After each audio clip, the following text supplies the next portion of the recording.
Yo, in a world full of pain, world full of strain, growing up, my world was insane. Every day, so my parents fight, but I still wanna marry life. It don't seem good, but I have to try. It hurts so bad, so I had to cry. It bugs me out, the fact that I grew so chill, became so calm. I love my dad and my mom. I swear to God, they're amazing parents. I just wish when it came to marriage, things were better, but they still together. She would talk, he wouldn't listen. All right, guys, welcome back to another episode of Two Beers with Ben.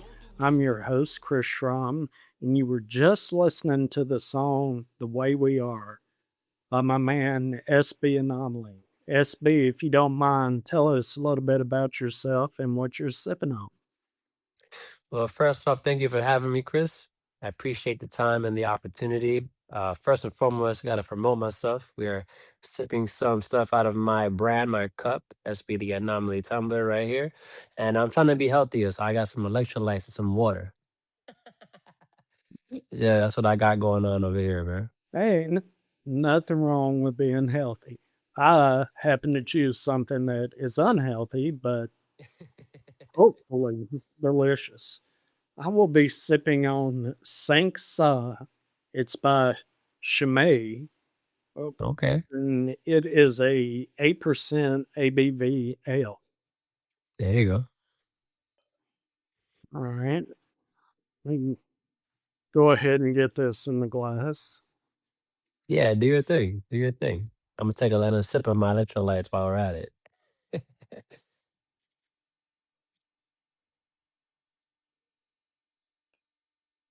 All right, ladies and gentlemen, for y'all that don't know, and hopefully everybody's going to know after this interview, SB is an international entertainer, music artist, DJ, published author, choreographer, motivational speaker, actor, model, and life coach.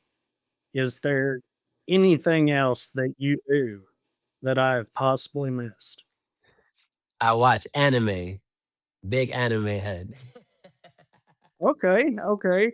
So, do you know Fifth Letter? Oh yeah, we actually Uh, grew up in the same neighborhood. Really? Yeah, yeah, same neighborhood, Elder Avenue in the Bronx. Okay. All right. Well, I interviewed him, and he's a uh, anime fan, and I think uh, I think that's unique, and I find it interesting that even as adults, people can say they're into anime, and it's accepted now. Where years and years ago, when I was a child, if a man my age would have said, "Yeah, man, I'm into anime," people automatically think, "Oh, you're into cartoons," and that's very childish. Where anime is different than the cartoons we grew up on here in the US. Anime is a lot more it tells a better story, and it seems like to me there's a lot more production in anime than there is in just simple, Warner Brother cartoons, which that's no slight to Warner Brothers by any stretch, but just seems that anime has a lot more going on than just simple kids cartoons. Yeah, there's a lot more content for sure, a lot more context. There's a deeper meaning and much more impactful, in my own opinion. Yeah, I would never compare the two at all. The only thing that they are similar in is that they're both fictitious. People are drawing them, but outside of that, you can't compare Tom and Jerry to a Naruto. It's just, there's no comparison whatsoever. Two completely different dimensions. Right? What's your while we're talking about that, what's your favorite anime series? Oh yeah, I just mentioned it a second ago. Naruto is my favorite one. Absolutely love it. One Piece is up there as well, but Naruto does it for me because the lessons that you can find in it, I was able to connect with that a little bit more.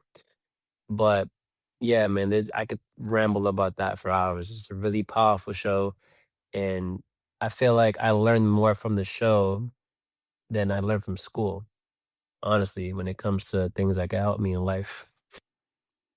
Well, the sad thing is, it seems like nowadays that school teaches you how to do to basically have a job and be good at a job.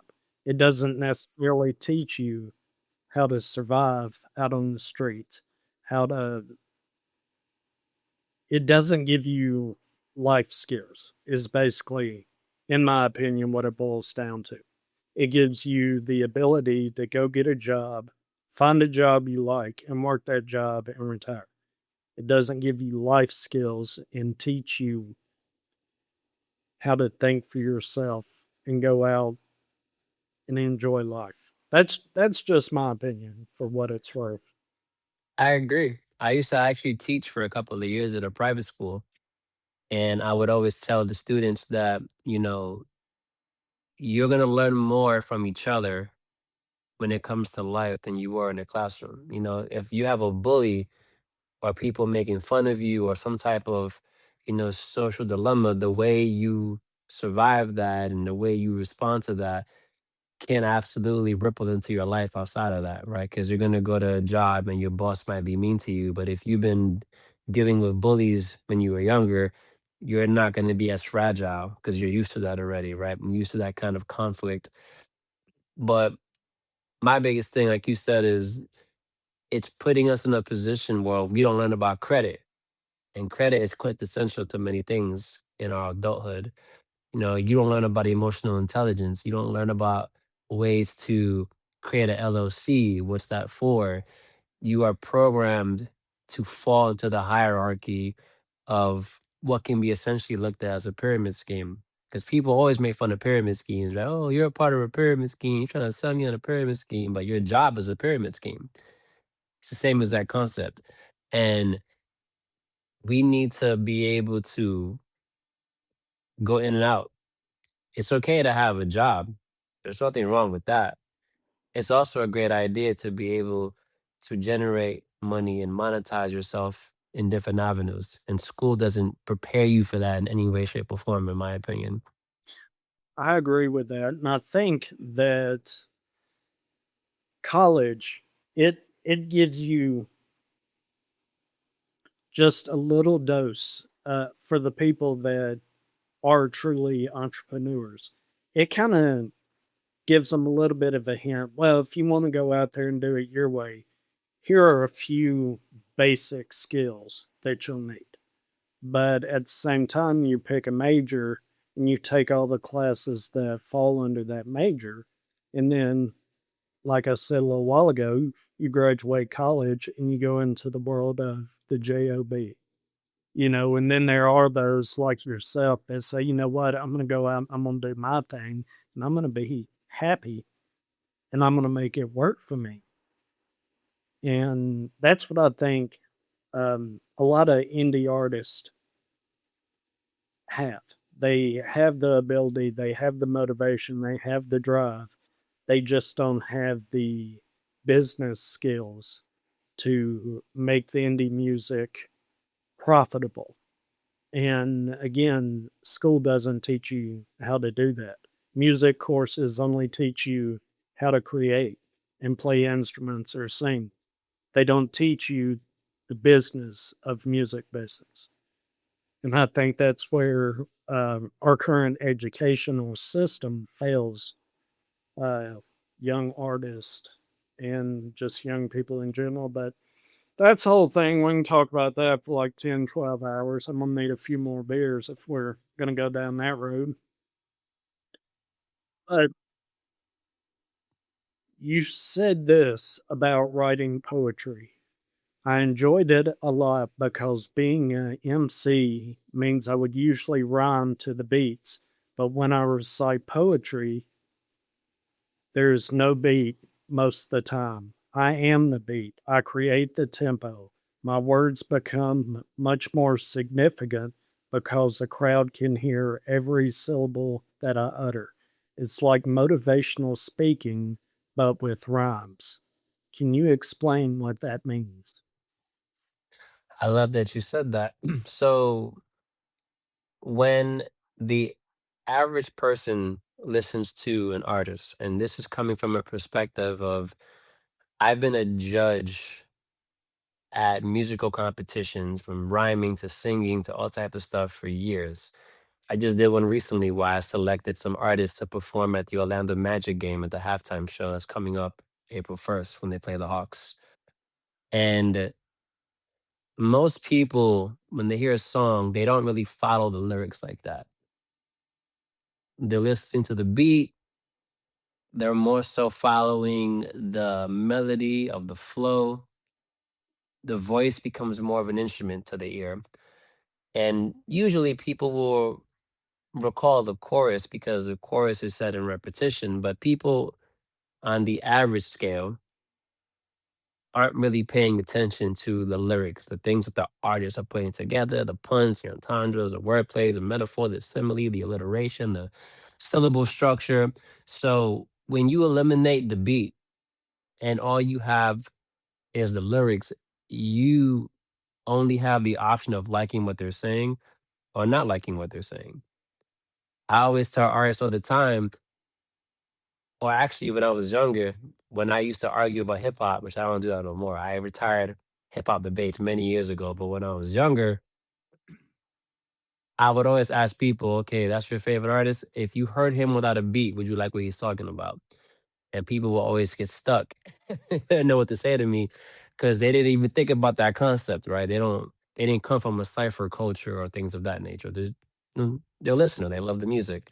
So poetry allows you to just fully immerse the crowd in your words and your words only, which is why when I perform even musically, before I even get into the song, I'll freestyle for a few minutes about what's around me, what I see, what's going on at that time, a cappella, so that everybody can go and say, okay, he can actually rhyme. So now I have their attention. Then the music drops. And not only do I have your attention with my lyrics, you also rock it to the music as well. Because that's very important to me. So that's why I like poetry a lot because whenever I do it, I have the opportunity to just really focus on, or rather, the crowd can just really focus on what I am saying because there's no music, there's no beat, there's no catchy jingle. This is just my words and my presence on stage. What do you think hip hop writers and performers should take that into account and maybe try that on their own? Maybe write a song where the first um maybe the first third of the song can be done a cappella and then bring the beat in and capture people's attention the way that you just said. Because I think that is brilliant because people have no choice but to listen to your words. They can't get lost in the music because the music's not there yet. And if you can grab their attention before the music, I like that. I really like that. I appreciate that. That's an awesome sentiment. I would say writing to music in itself is an art form, and being able to put music out that people find catchy or it sounds good to the ear is a skill set in itself. However, what I will say is that when it comes to performing, unless you're a major artist where people just know your music off the back and you're trying to stand out, and let's say you're in a showcase or you are new on the scene and you want people to really hear you, in my opinion, from doing this for a good amount of years now and all over the world as well. So I've been in all kind of environments, atmospheres. I've rapped alongside legends of this culture and had to stand out and hold my own. I'm a big believer that at some point you want to make sure that they can hear what you're saying because that is really what makes you impressionable to the people that appreciate the words that you have taken time to put together in an arrangement that is designed to get your message out the way you wanted it to get out when you first wrote it. So as a writer, I feel like when you perform, you should do that at some point. You don't have to do that because writing to music and being able to rhyme on beat is important and a skill set in itself. But again, I just want to be heard. I feel like we all just want to be heard. Out of all the skills and all the things I listed earlier, which one is your favorite and why is that your favorite? Absolutely rap. As an MC, that's my main thing. Yeah, dancing is awesome. Yeah, acting is awesome. You know, excuse me, being a motivational speaker is great. All these things are awesome. I love DJing. It's so much fun. But when it comes to rhyming, that means a lot to me because when I was younger, I had a really hard time speaking publicly because I had a really bad stutter. Not like severe, but bad enough where I felt uncomfortable speaking around certain people. And I was always made fun of whenever I try to share my opinion on something at school. So rhyming liberated me from that. It also helped me with that, impediment that I was dealing with. And it also put me in a position where I felt more confident. Rhyming also saved my life when I was younger. It gave me purpose when I had lost it, which is a whole nother thing. And being able to use my words to empower people, influence people, make people feel better, and also find others that can connect with me and what I'm going through, because we're all very similar. We just choose to think we're not. We live in a very divided world, but we are all extremely more similar than we realize. There are many more common denominators than people care to acknowledge. So when I can use words to connect with people and also inspire people who maybe are dealing with what I was dealing with before, and now they decide to begin their journey, not just as an artist, but maybe just speaking at work or being a leader or, speaking up for themselves. Communication is everything, and communication and words go hand in hand. So I just feel like rap, for those reasons and much more that I could ramble on about, is my main thing, and that's why it's my main thing. How are you able to overcome the stutter?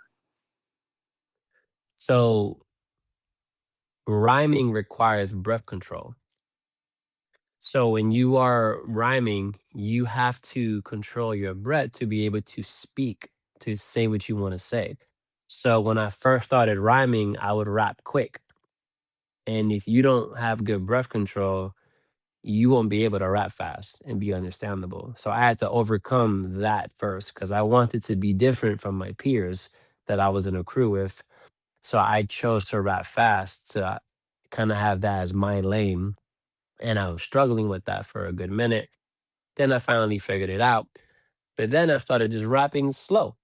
And for me, I had to also learn how to control my breath and make sure I breathe properly, have rhythmic breathing as I'm moving, and having the obligation of making sure the listener can understand what I'm saying involuntarily forced me to stop stuttering.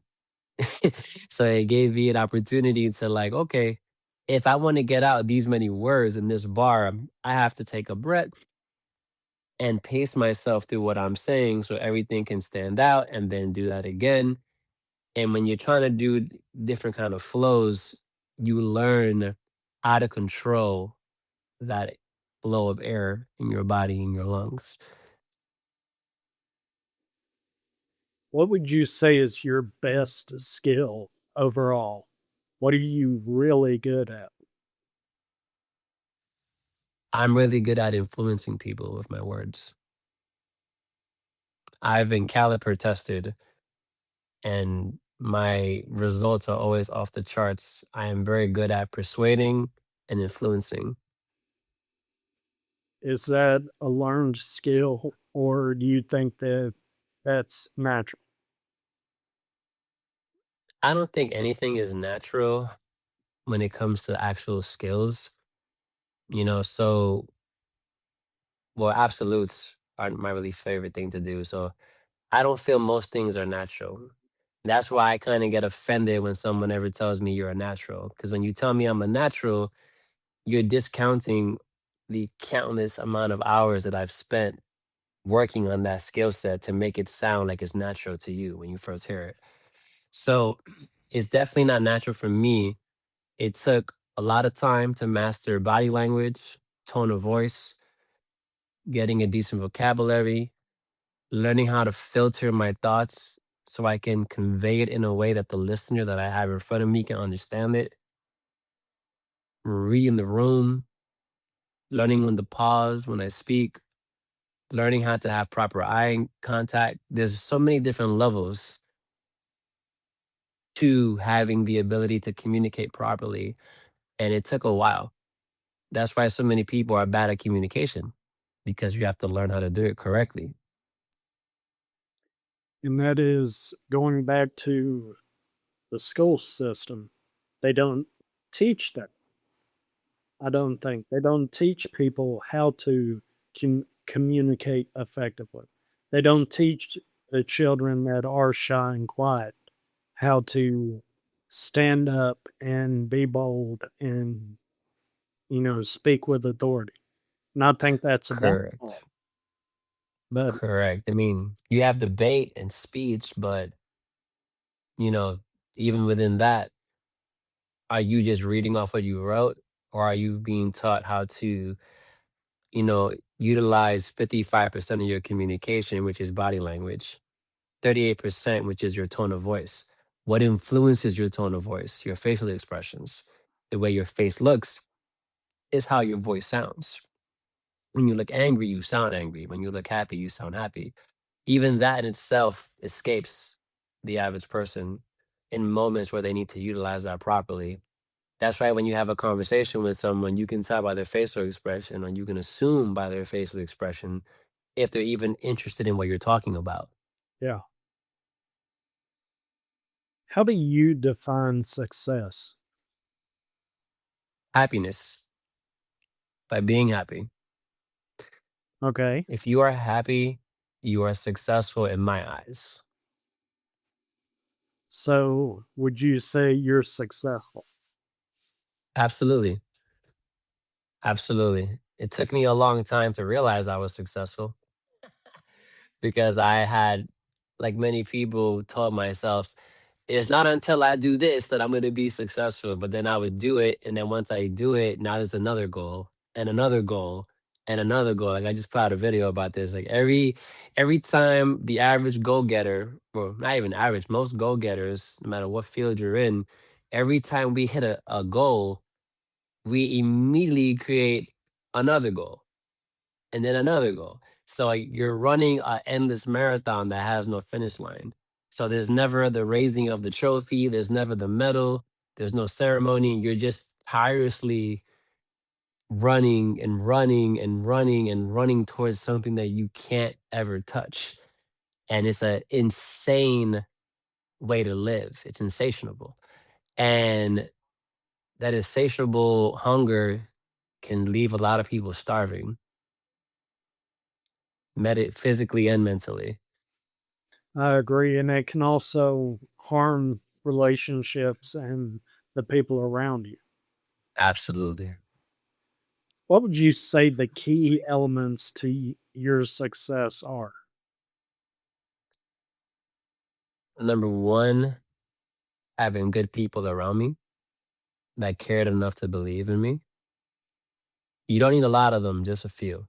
A few good ones will outweigh thousands of bad ones in terms of support.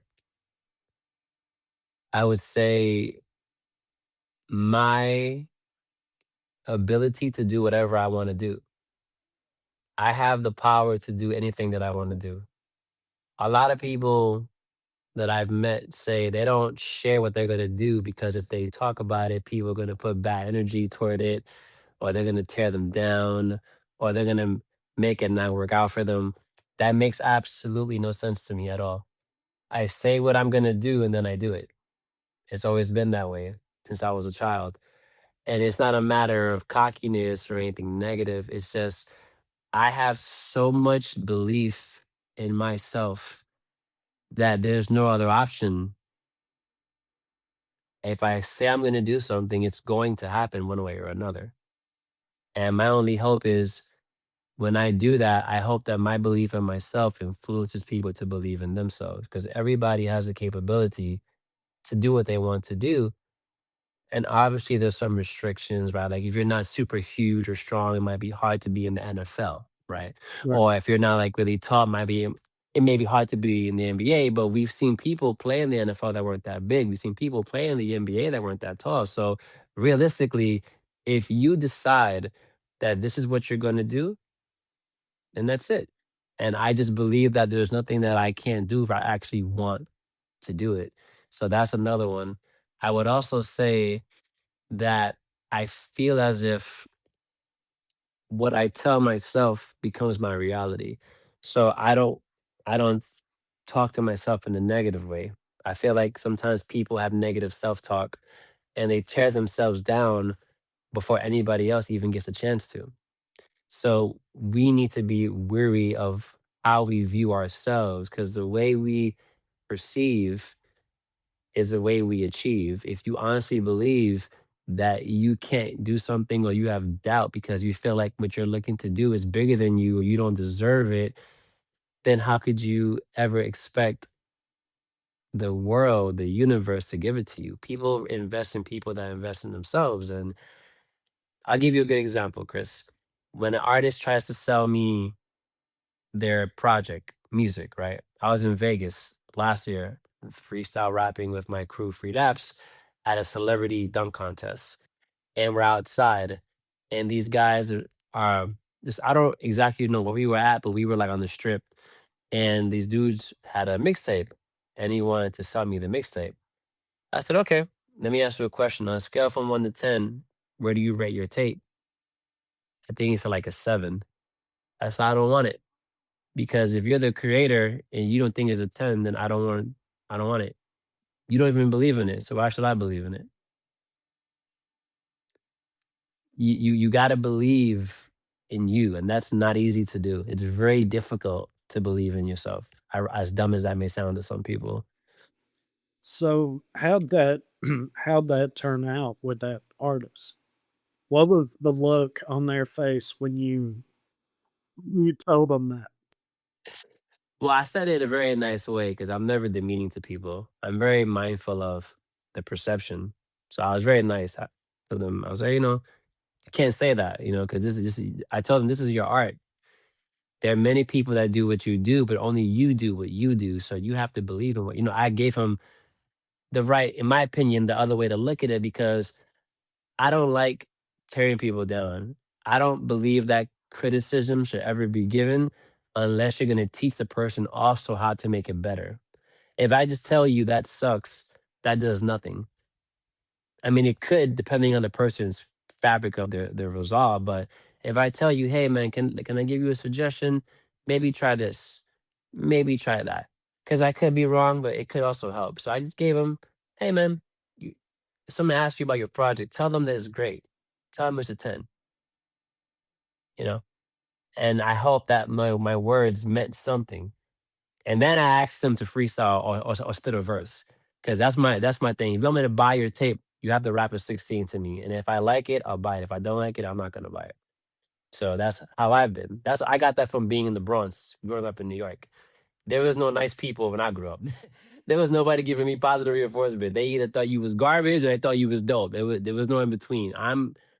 I don't like being that way. So I like to find that happy medium where I'm trying to big people up and raise people up. Cause we're all together. We're all family in our pursuit of happiness. So I try to help people see that higher version of themselves. Because when I do that for them, I'm also reminding myself to look at myself in a positive light. Out of all of your abilities, which one needs the most improvement and why? That's a great question. Never been asked that before. I would say currently the book writing. I published my first book when I was in my early 20s, and I've been sitting on book 2, like the second part of that, for like over a decade. So when it comes to writing, I'm very lazy when it comes to like the book aspect. But I don't think that's a book thing. I just think that I'm more interested in other things. But I would love to stop being a lazy person and just sit down and finish this second book.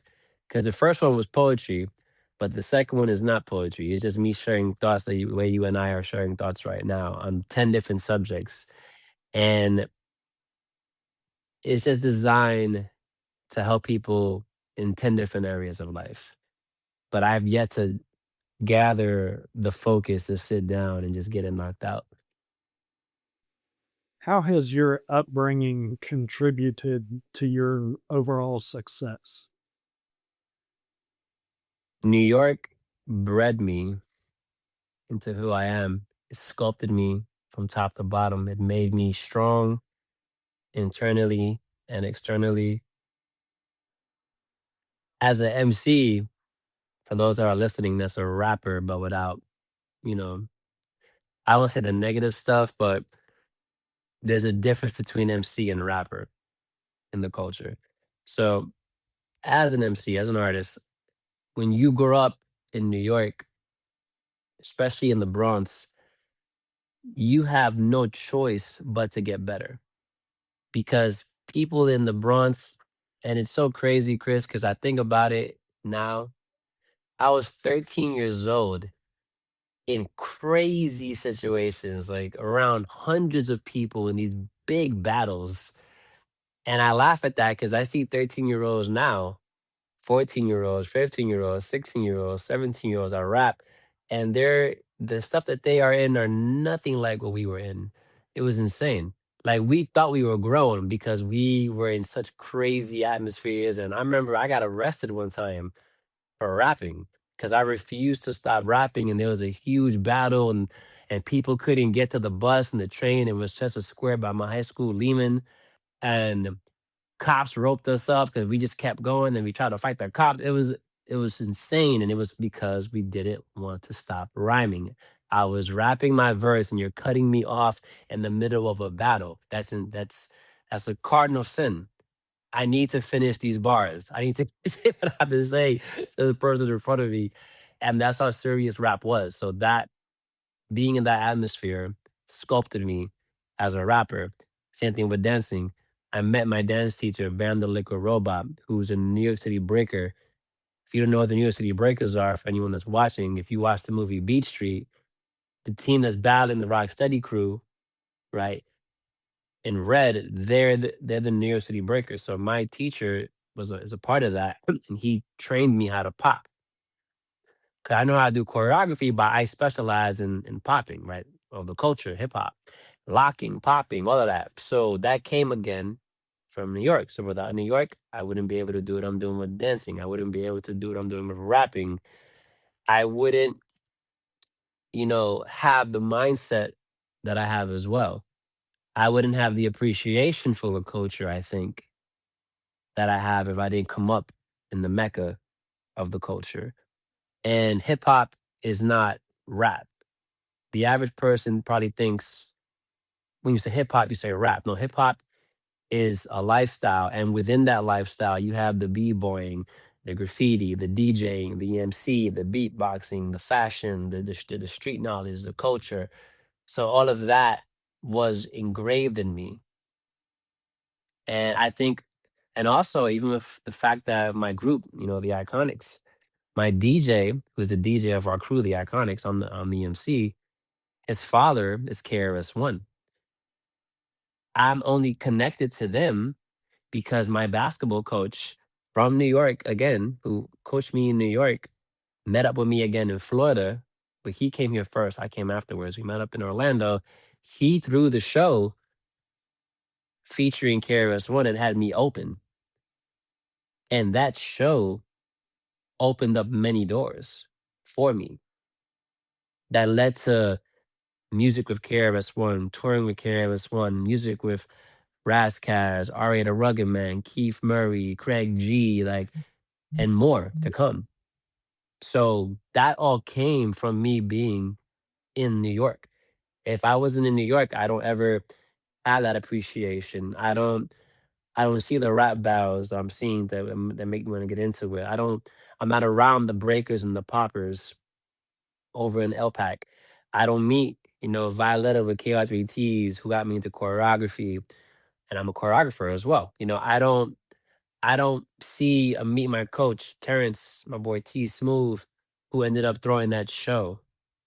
So you see what I mean? I can go on forever, but there's so many different ripple effects and connections that spawn from the fact that I grew up in New York. So yeah, New York was everything, all So, of it. so on that note, would you say that anytime you're given the opportunity to perform, never say no. Make sure you go and give it your best and use it as an opportunity to meet people. I would say yes and no. I would say if you're gonna go on stage, give it your all, but also be very conscious of your brand and be very conscious of your worth and value. When you first start out, everything's an opportunity because you're paying dues. That's one problem with social media. A lot of people are skipping the paying due process, and that's why they're not good at performing because they don't know what it feels like to be in a room with one person watching you, and you got one person in attendance, and you're trying to rap your heart out or sing your heart out, and you have one person just looking at you with a beer in their hand. They don't care about what you're talking about. So you have to come up, you have to pay those dues. And the reason I say don't perform everywhere because you're a brand. You're a brand. You also have a crowd. I've seen people who don't have a certain sound get in front of a certain crowd, and the crowd's looking at you like, what the hell are you talking about? Because your music doesn't fit that genre. You'll have artists who open up for a big artist, right? Like a big artist comes in town. If your music doesn't connect to that artist, yeah, you may make new fans for sure. It's always a possibility. If you're good, you're good, right? But what if you're not good in their eyes? What if your music doesn't connect to that type of artist? Every artist has their own crowd. There's a crowd for everything. What somebody perceived as bad, that bad has a crowd. It has a market, right? So you have to figure out where do you fit in? Like, what are you trying to do? So that's why the generic answer to your question would be yes, every performance, every time. But realistically, from a brand perspective and a business perspective, because the business is very important, probably is bigger than the music, in my opinion. You have to look at it from, all right, if my sound is boom bap and like lyrical, I probably want to be around people that appreciate that. If my sound is more trap, you probably want to be around people that like that. If my sound doesn't connect with my audience, there's a disconnect. So you have to think about that. You also have to think about, I'll say one more thing about this, Chris, because I always tell artists all the time. So now that I have this platform, I'm gonna share this information because I've never talked about it publicly on a platform. So you're gonna be the first one that I talk about this to, or with rather. Artists sometimes get too distracted with the flair of being on a flyer. Like they see their face on a flyer and they love it. Like, oh, I'm on a flyer.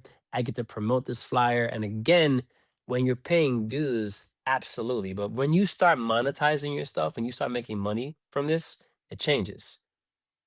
When you start getting paid for your craft, you look at it differently. Now it's not just fun. Now it's a way to supplement your life, your bills, your family, right? So you can't just go around performing for free because they're putting you on a flyer. Because promoters will do that to you. Promoters will tell you, Chris, hey man, I'm not gonna pay you, but you get to promote yourself on this stage. I mean, realistically, we live in a different era.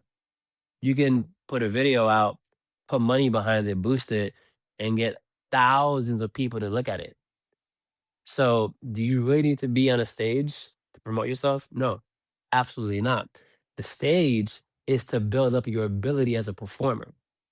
So once you know how to perform and you eventually start getting paid for your craft, be mindful of your value. And also remember less is more. If I could see you at every event, there's not a lot of value to your brand because I can go anywhere and see you whenever I want to. But if you only perform every now and then, whenever you do go perform, I want to go see you. Less is more. So that's my little rant about performing. Well, no, excuse me. What skills does a good motivational speaker and life coach have to have? Be a person. Don't separate yourself from the audience. There should be no autonomy between you and the audience. When I do motivational speaking, whether it's in front of middle schoolers, high schoolers, college kids, people in detention centers, jails, wherever I'm at, I always show the human side of me. I don't get on the stage and act like I'm omnipotent, right? No flaws, everything's perfect in my life. No, I tell them what I'm going through. And when I do that, I become more tangible. They can relate. So relatability is what I'm trying to say. When people can relate to you, when there's a common ground denominator, now I want to listen to you because it's not the message, it's the messenger. If I go to kids who are struggling financially in a bad neighborhood, and I start talking about things like I own, things that I buy, money I make, they can't connect to that. But when I talk about times where I was hungry, where I didn't know what to do, when I had to make a decision on am I going to eat something or am I going to put money in the studio, they could connect to that. And now I become a part of them. And once I become a part of them and they're a part of me, now we vibrate on that frequency. So relatability is a really big thing for me. When it comes to life coaching, I've been doing that now officially for 2 years. I listen to people, being a good listener. The word listen is just the word silent scrambled, same word. And in order for you to listen, you must be silent. So the idea of listening before speaking is important. There's a quote from Ernest Hemingway. He goes, before you act, listen. Before you react, think. We need to learn how to just let people speak and we have to take in what they're saying so we can give them the appropriate response. And then the other part I would say is outside of having the obvious, which is empathy, I would say learn how to say things in a way that the person you're speaking to can follow. That's a skill set. That's a skill set that a lot of teachers in school don't possess. You have to learn how to say the same thing multiple ways because you have multiple students in the room learning from different lenses. So if you just say something one way and get upset when everybody can't comprehend it, you're not a good teacher because you're assuming everybody thinks like you. And a good teacher knows that everyone is never going to think like them. So you have to figure out how can I say it in a way that Chris gets it? Maybe Charlie understood it. Maybe Bobby understood it, but Chris is still confused. So I need to lower my ego and understand that I am not perfect. I'm not going to say something once and everybody gets it. In fact, it is part of my strength that I can take the same concept, reword it, put it in a different presentation, and deliver it in a manner that's going to work with that person's learning style and their background. What skills does a good poet and music artist have to have? I would say for poetry, I think vulnerability is important. I mean, for music as well, but there's many artists that don't really talk about vulnerable stuff, so you don't really have to have that. But I think poetry has more of a finesse to it, where poets tend to write for themselves, and not every poet becomes a spoken word performer. Not every poet goes on stage. Some poets keep their stuff to themselves, it's more personal. So poets should understand that what you're going through is not just what you're going through. Others are going through it too. So don't be afraid of judgment. You don't have to worry about people judging you because if you're living in your true self, there is no judgment. You're above the judgment because you're being real. And being real is one of the most beautiful things that anybody can be in this artificial world. Being genuine. It's very rare to find that. And for music artists, I mean, there's a lot that you need for both. Because we're not even talking about performing and promoting. We're just talking about a simple thing that's also very important. For a music artist, I would say I wouldn't say originality because it's very hard to be original, but I would say do what you feel you want to do. Sometimes we create for the audience, which is great. Not a bad thing at all. That's how you can make money, right? You make a song that people are gonna like, right? But does that song represent you? When you go to sleep at night, do you feel like that's who you are? Do you feel comfortable with that? If you have children, do you feel comfortable with your kids hearing it? Like, do you feel like that's really what you want to put out? There's a fine line between the concept of selling your soul and being true to who you are. But as long as you're comfortable with either or, I mean, it doesn't really matter what you choose to do. If you're happy, you're happy, right? That's the definition of Right. success, in my opinion. Right. What is the one thing you would like to try that you have never done before? I want to jump out of a plane. I want to go skydiving. All right. Well, have you planned on it? No, because if I plan on it, I'm gonna do it, and I don't want to do it just yet. I'm the kind of person that if I decide I'm gonna do something, I'm gonna do it. If I begin the process, I don't know how to. I don't know how to start something and not finish it. So if I begin that, and if I even Google a place, I'm gonna start going to the that spiral, and then now I'm on the phone, and now I'm asking prices, and now I'm asking for dates available. And now I can't start something and not finish it. So when I feel ready for it, then begin the process because I know eventually I'm gonna end up doing it probably in the same week. Okay. Well, okay. For that seems a little hasty because I know people that have talked about it for 2 or 3 summers. Oh yeah, I called this place and we talked about it, and I'd have to show up for lessons and this and that, and then the following summer they're, yeah, I think I'm gonna go over there and see what they got. I'm gonna look at the plane. I'm gonna kind of talk to them. Then the following summer they actually, well, I think I'm gonna go ahead and do it. Well, it's been 3 years. It's about, and then when they get home from doing it, they're already looking at the calendar like, "Ooh, I need to do that again. That was a rush. Have never done," and then they're hooked. That's the thing, man. And there's a book called The Power of Now by Eckhart Tolle, and you, a lot of us struggle with doing things now. We want the perfect time and we wait for the future, and that's a killer of most dreams and goals. Just waiting for the perfect moment to arise. Just do it. Or just start it at least. I agree.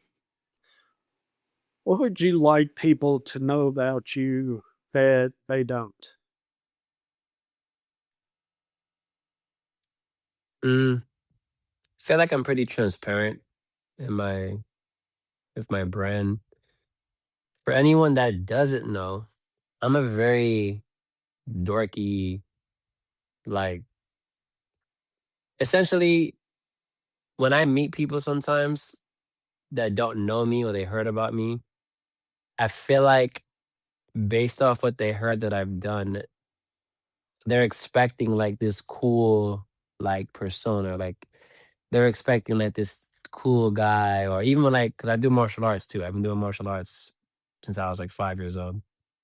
And I've been teaching it since I was like 13. So, you know, they hear these things about me and I feel like sometimes they perceive me as this like, I don't know how to explain it without sounding stupid, but like this cool kind of person And I'm really not, man. If I didn't do all the things that I do, I'd be a very dorky person that people probably wouldn't gravitate to because I love things like Disney and I love cartoons and I love anime and I love just being a dork and, having fun and not taking myself too seriously. I'm not really trying to be cool, not really concerned about trying to look a certain way. That's actually how I got my rap name because my persona didn't match my ability to rap.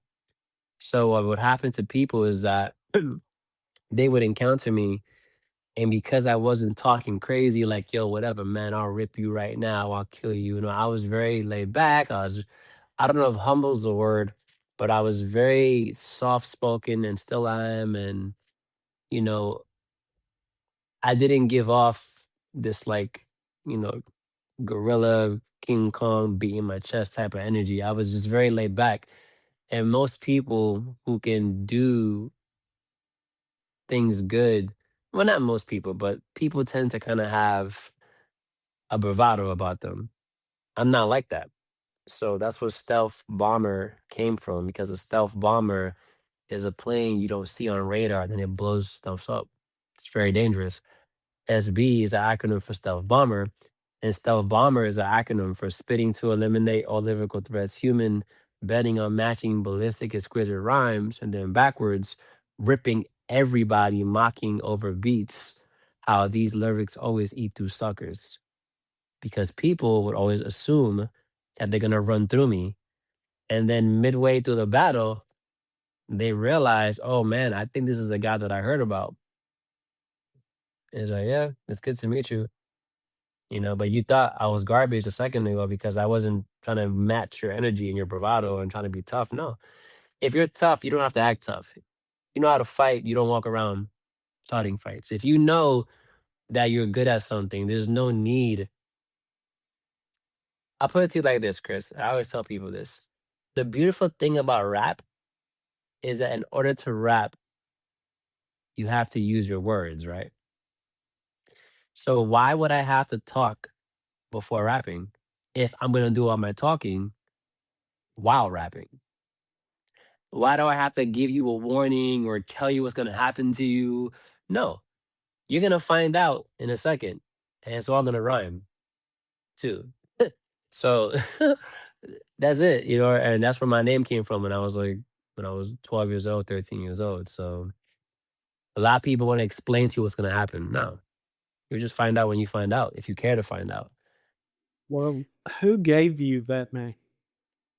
Or So I got so stealth came from people around me. It just kind of hit. Stealth just kind of came out. 'Cause stealth is camouflage.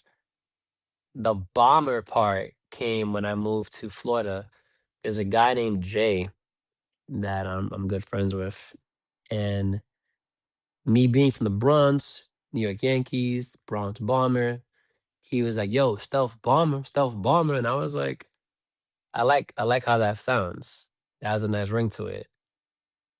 And I ran with that, and then eventually stealth bomber became SB because SB was shorter to say, and then SB The Anomaly came from the fact that it just got to a point, Chris, that I was doing so many different things at a professional level that you'd be surprised that I can also do this.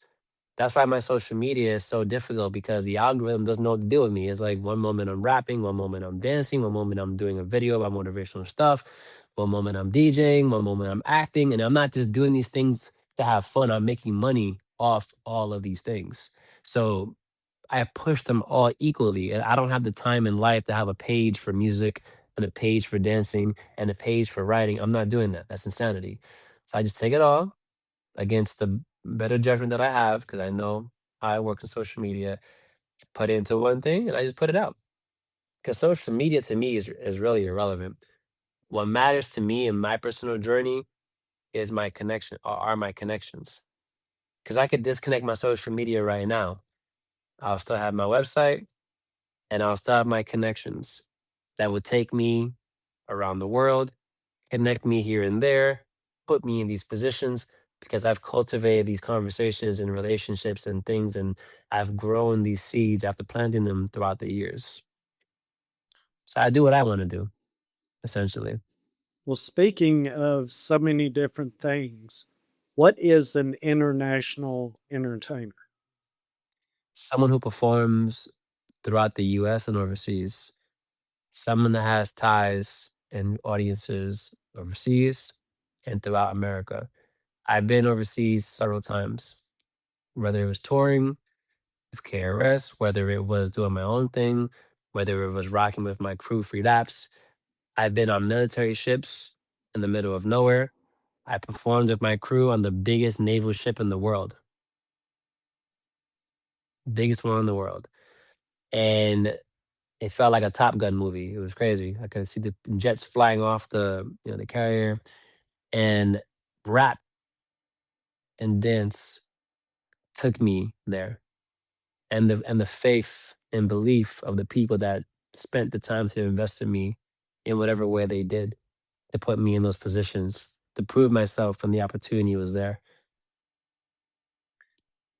Do you think most music creatives have the ability to do something other than music?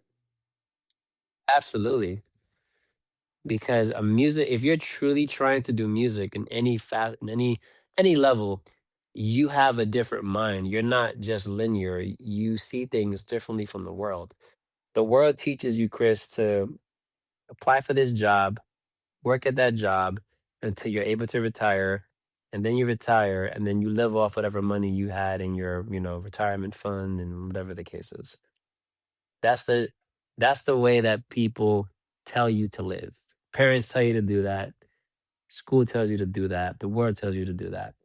When you are an artist of any, not even music, any kind of artist that exists, doesn't matter what you're doing, as because many things are an art.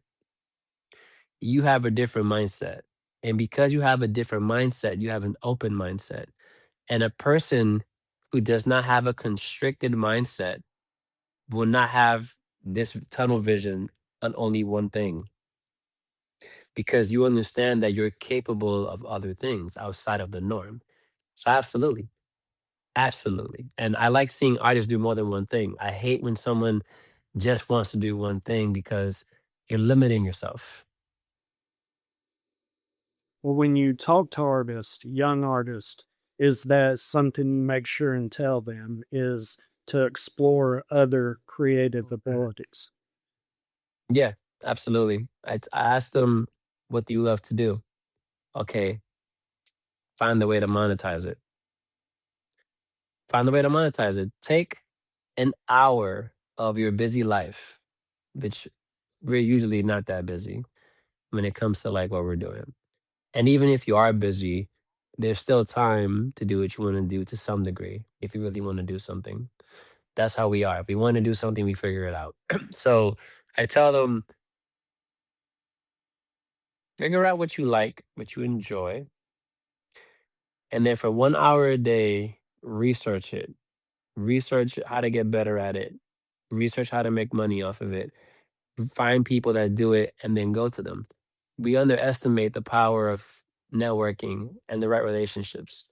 The right relationships have changed my life over and over and over. It's something that we should learn in school. There should be a class called relationships or networking or emotional intelligence, something of that nature. Because if you know how to connect to the right people, everything changes. But if you're stuck in a circle of people, Chris, for example, you're doing this show, right? If you want to do this show, let's just take you before the show, right? And you're surrounded by people that think this is stupid, and they tell you podcasting is dumb.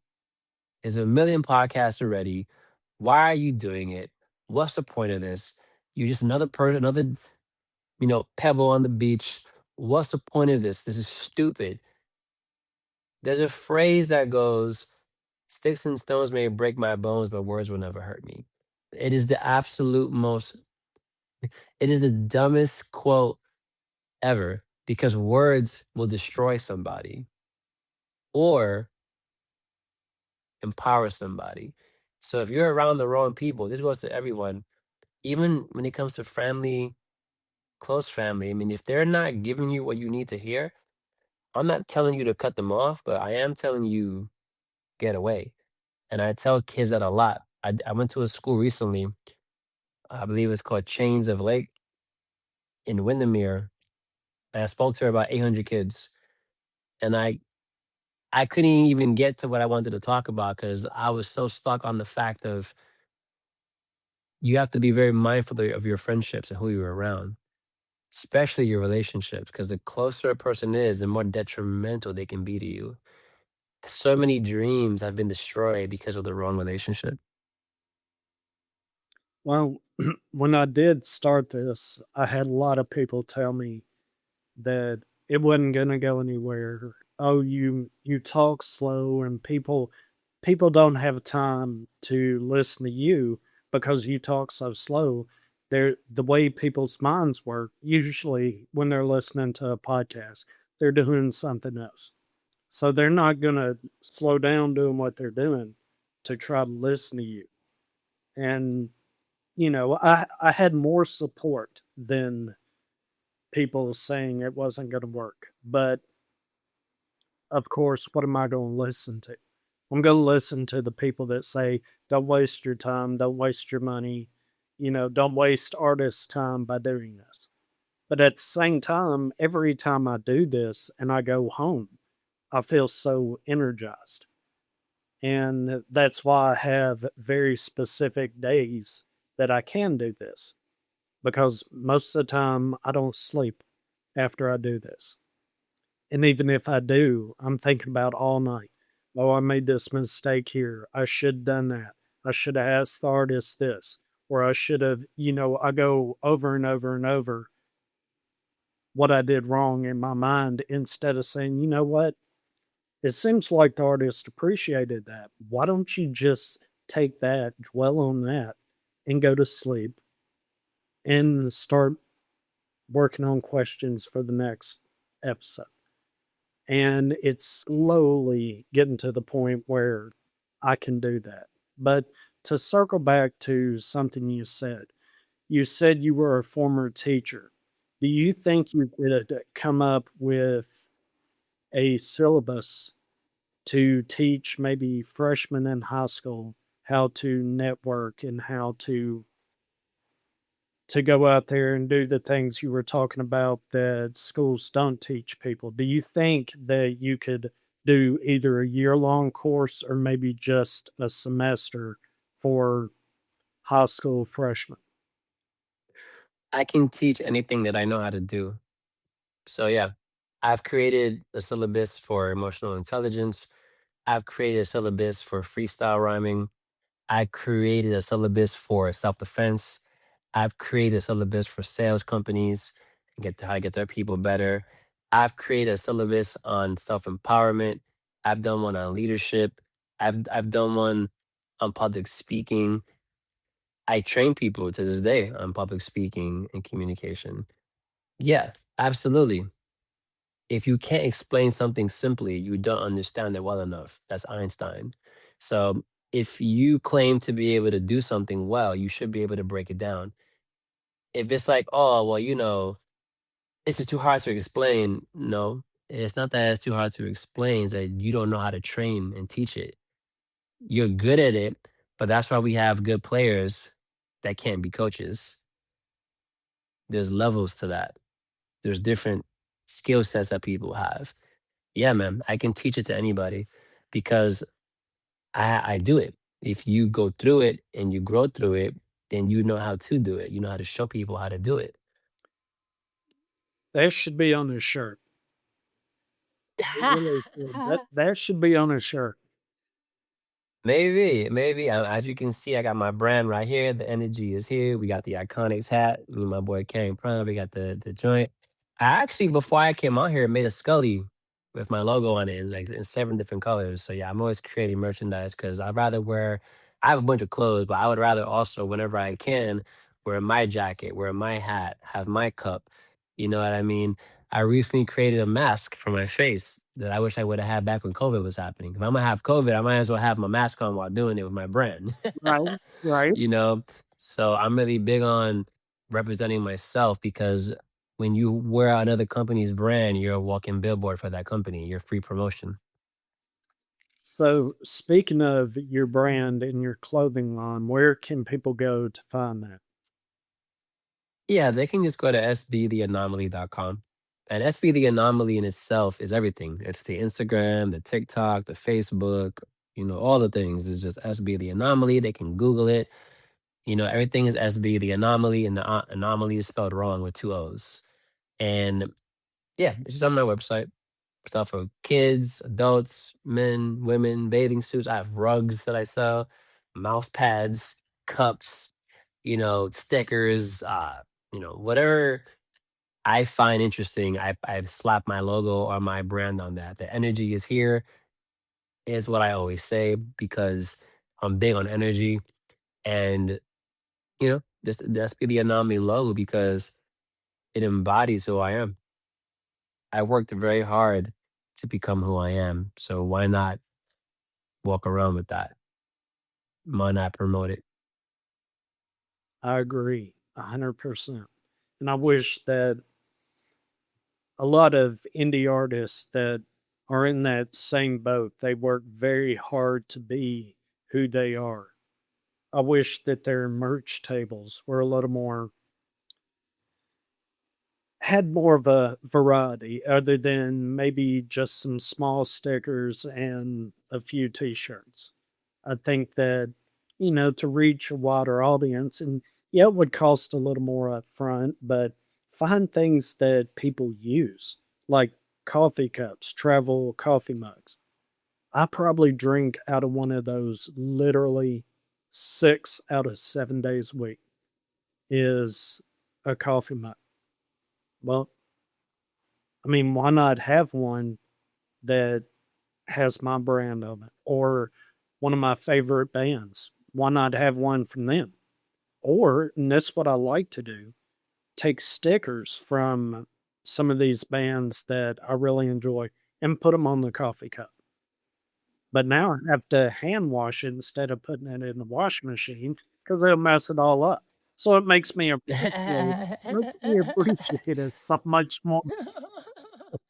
Yeah, yeah, yeah. And by the way, I didn't get to say this before, but you don't talk slow. You speak with intention.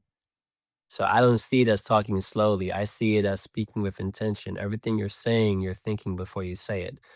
I wish more people thought before they spoke.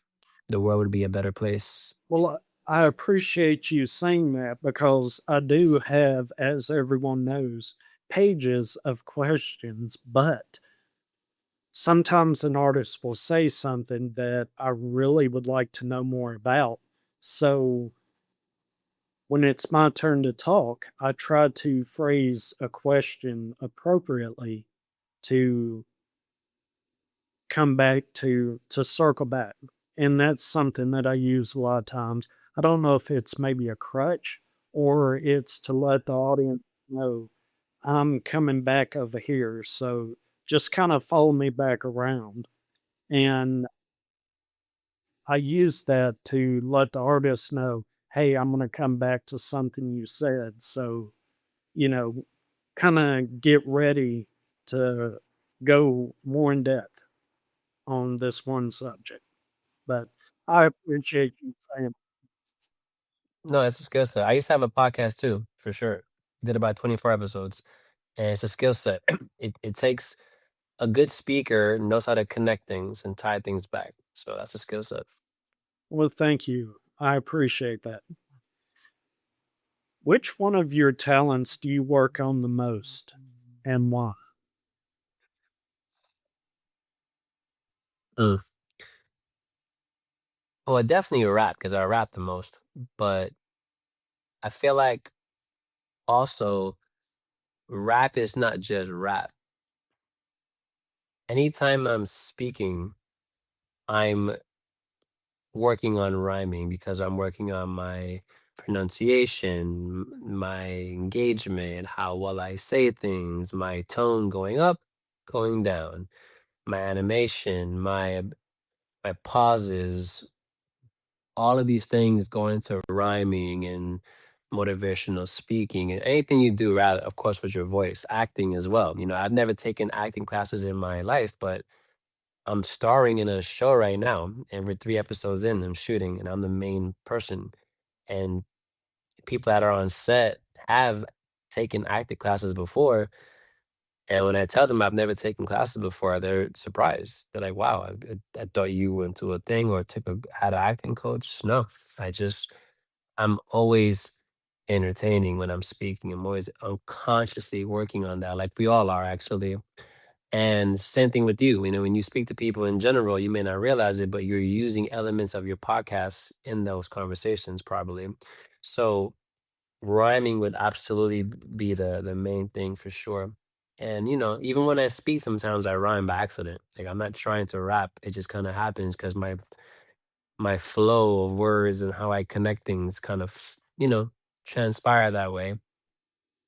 Well, it's interesting you say that because when I was younger, I had a contract with a modeling agency. And one of the things that my agent told me, that probably the only thing he told me that actually stuck in my head, is he said, every day, everything you do, when you walk out, when you get dressed in the morning until the time that you get undressed to go to bed, act like somebody is filming you in everything you do, and present yourself and hold yourself all day long like someone is filming you. Speak as though someone is filming you. And he said, then when you go to these auditions for commercials, music videos, just anything you go where people are in your face with the camera and the lights are on, you won't freak out because it'll almost seem natural because in your head, you're already in that space and the lights and the camera are just in the way of what you're doing. Right. Correct. And that's why when you put 10,000 hours into a craft, they say you master it because now it becomes like muscle memory because you did it so much. It's like freestyle rapping. I don't need a 3-2-1 or the right acoustic environment or like the right food in my system. If I have to do it, it just comes out immediately. It doesn't matter if there's one person in front of me, it doesn't matter if there's 20,000 people in front of me.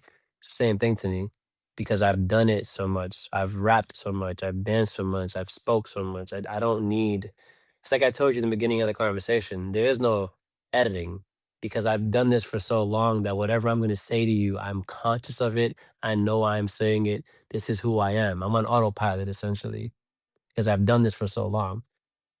You may call that media trained. No, it's just you know what to do because you know who you are. You don't know who you are, that's when you get caught up in the mix because the world is very good at changing people. The world is very good at making you forget who you are. But if you know who you are, it doesn't matter what position you're in, you're going to be who you are at all times. And that in itself is a beautiful thing. I agree.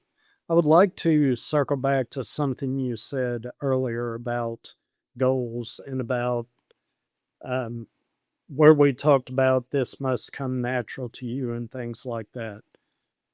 What is the top of the mountain for you when it comes to who you are?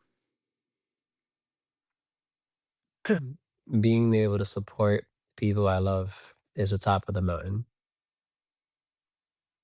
That to me is the pinnacle. Being at peace, which comes from things like that. I used to be, and I still struggle, but I'm much better now with this.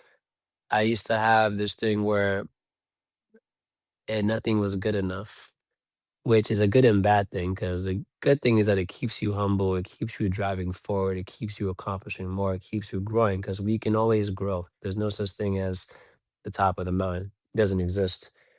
But if I had to find a place where I could rest on and say, you know what, I may not be where I want to be at, but I'm grateful for where I'm currently at is the fact that I'm at peace. I don't feel out of balance. I can help my family if I need to. That to me matters a lot. For me, personally, that's important to me. Now, if you're looking for like a thing in my career, I could give you things like that. But as a human being, before anything, being at peace and being able to support things and people that I care for, that is a really good place to be at. Where do you see yourself in the next 5 years, and what are you doing to get there?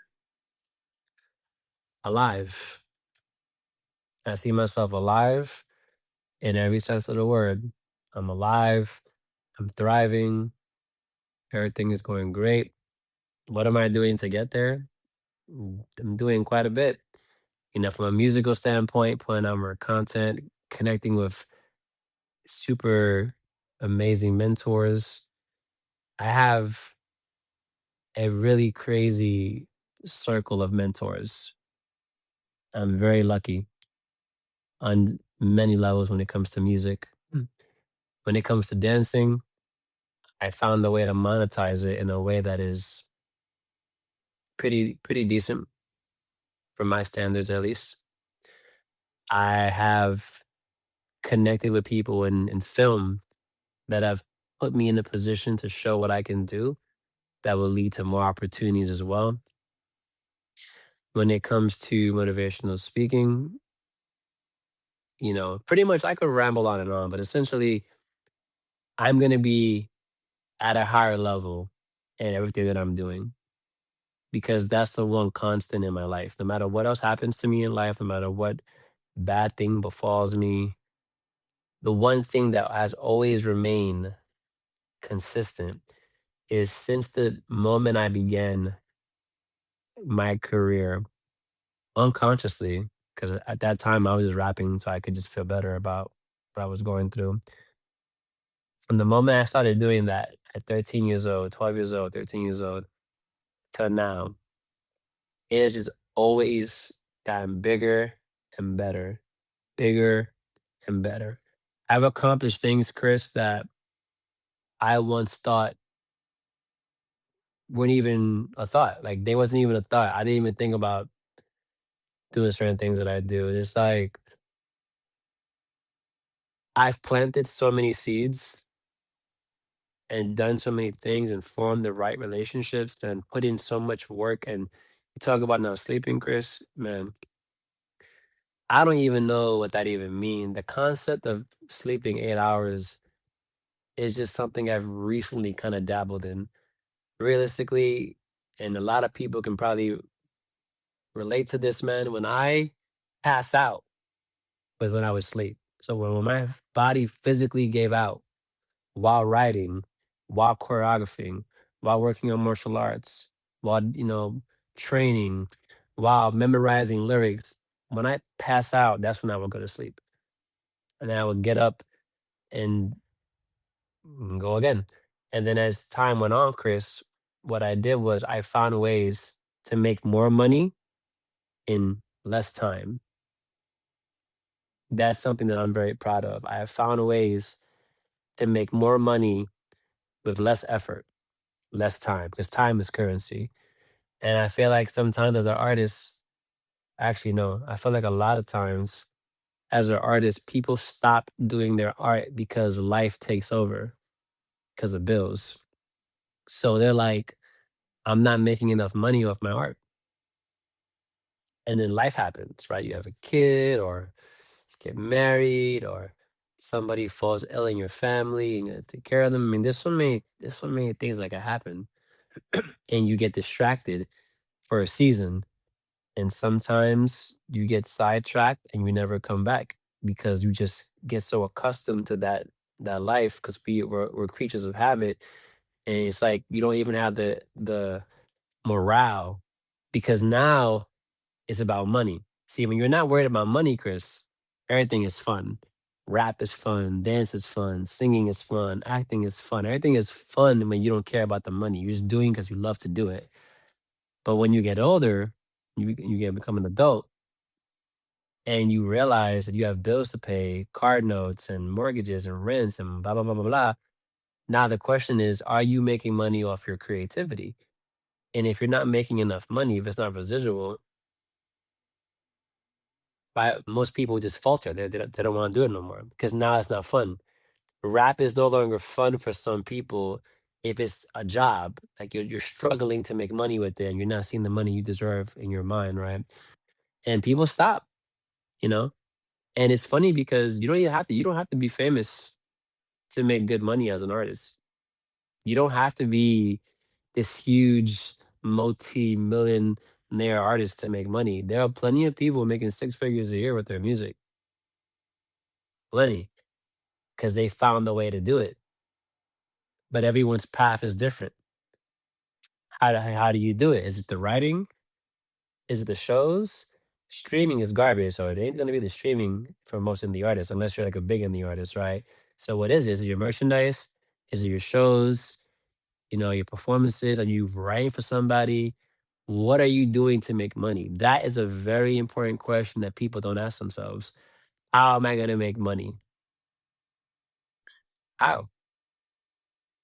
Well, It's an important question. speaking of merch for indie artists in Nashville, is merch is probably, at least for the artists that I deal with, a lot of them, their merch is going to be the only way they make money because to play these small venues in Nashville, to be the band or the person that puts on a showcase that has two or three other bands come in.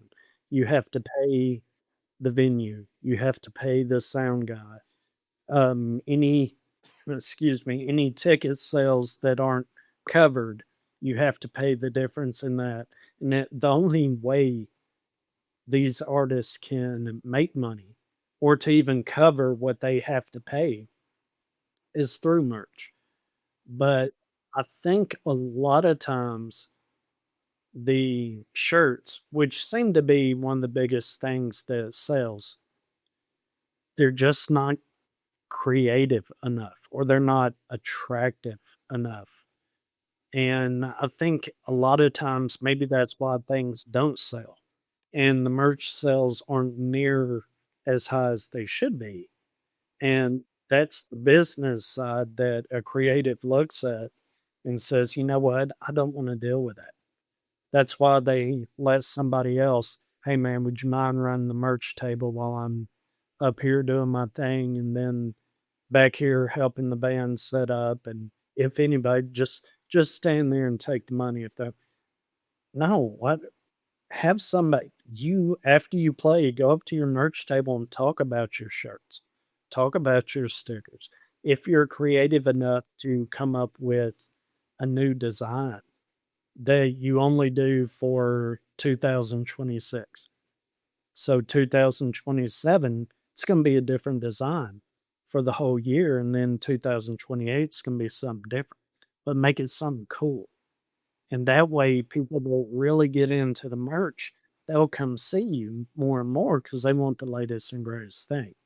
But I think a lot of artists don't put enough effort into the merch to actually make any money. You dropped some gems there, Chris. Yeah, I mean, I mean, here's the thing too. It's hard being an artist, man. It is not easy. It's hard trying to be a dancer, actor, rapper, singer, right? I mean, any of it, any kind of art, doesn't matter what it is, but it's not easy. Social media is exhausting.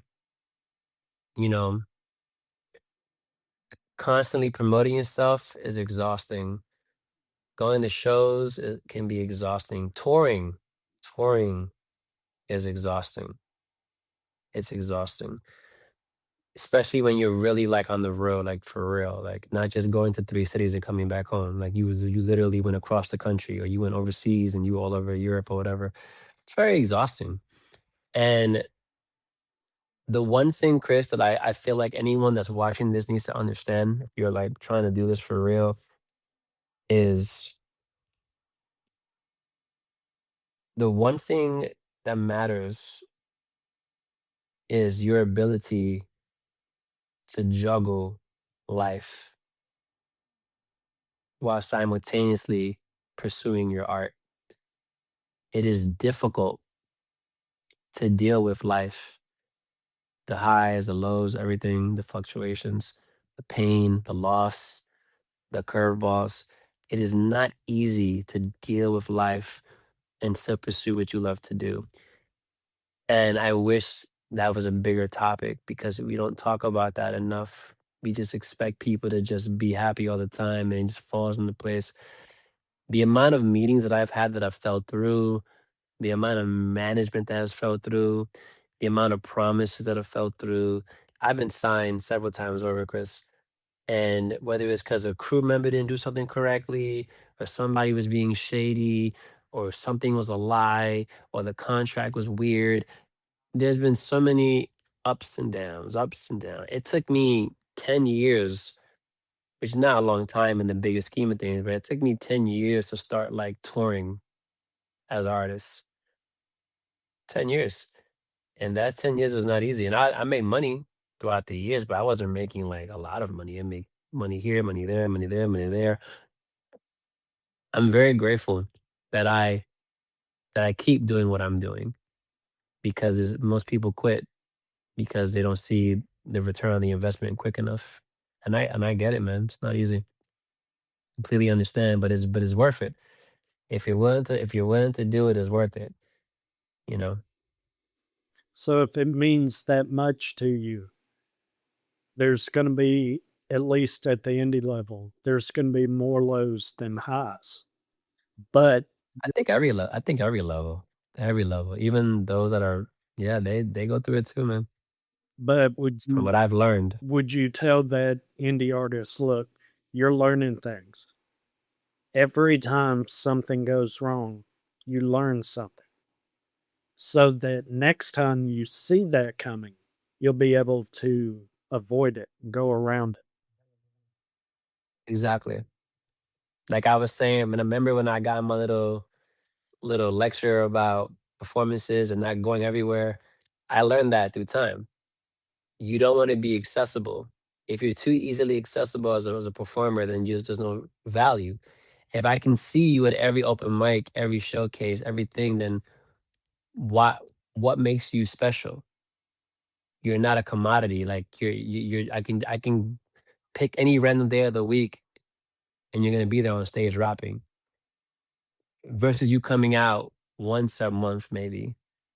But again, you have to pay the dues before you get there.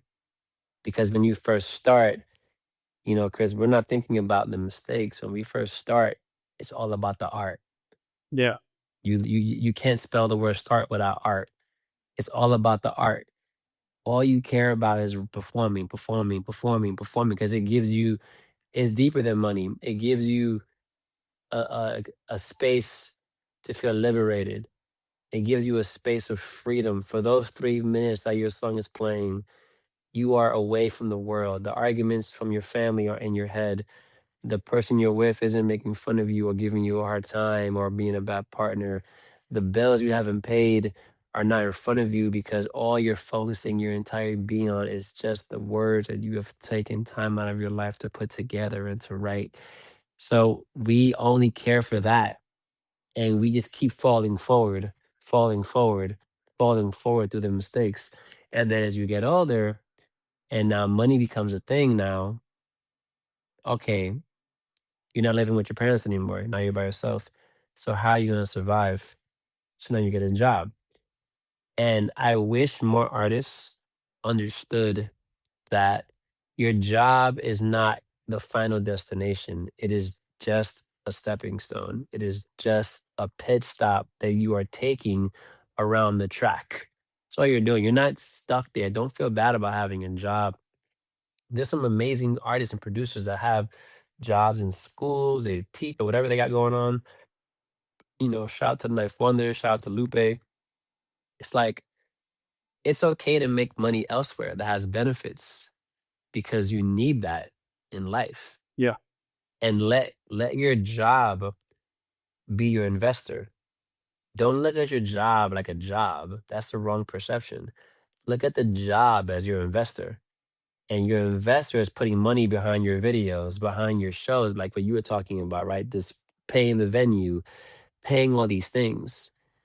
But we tend to look at it like, oh man, that's not cool to do that. All right. So you rather starve. You rather have nothing. You rather be in your car and have not only are you not making money off your shows, you rather be hungry. You rather be starving. You rather have no credit. You rather have no means to do anything. And then for some people, you go through your whole life going through that. And then when you turn in your 30s, now you want to get a house or an apartment, you can't even do that because you have no credit. You have no money. You have no bank statements because you've been thugging it out, trying to figure it out when you could have just had a job. That's your investor. It gives you your peace. Without peace of mind, it's hard to create. You have your stability, you have your consistency. And when you can replace that income with income from your artistry, then you can go do your thing. Then you can do whatever you want, right? Or maybe you find money in stocks, or maybe you find money in property, in real estate, and let that be the funnel for the money. And you know what I mean? Like there's just so many ways to do it. Or maybe it's the merchandise. Maybe the merchandise is the one that's getting you your stuff, right? I mean, everyone's different. There's no like one way to do it, but you have to figure out which way you're going to do it. Just a few thoughts for those that care to listen. Well, while you were saying that, I wrote something down. Speaking of merch, I have another T-shirt idea. It should say, "This is the worst part," but the ART in part should be emphasized. It should be a different color than the other letters on the shirt. So then you see this is the worst part, and then your brain automatically goes to the art part of it. So then the shirt would make sense, especially to the indie artists, especially to the designer, the painter, the person that is struggling, that is going through the hard times. Yeah, that's a great one. Even looking at the word earth, earth at the core has the word art. There's a saying that goes without art, the earth would just be eh. You know what I mean? Yeah. Even your heart again, art. Huh. You know, there's so many plays on the word art that you can do, and like you said, it just takes one idea, one good idea out of all the ideas we have that can change a lot. You know, Yeah.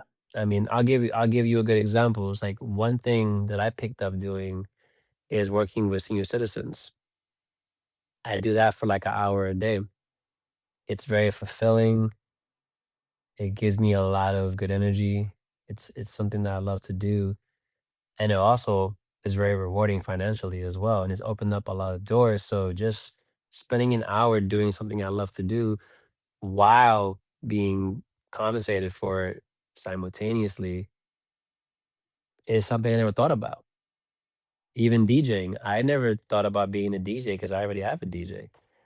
I've only been DJing for like 7 months, but I do about 5 to 8 gigs a month. Nice. And I'm doing the yeah, I have very good people around me. I have my homeboy Johnny who put me onto it.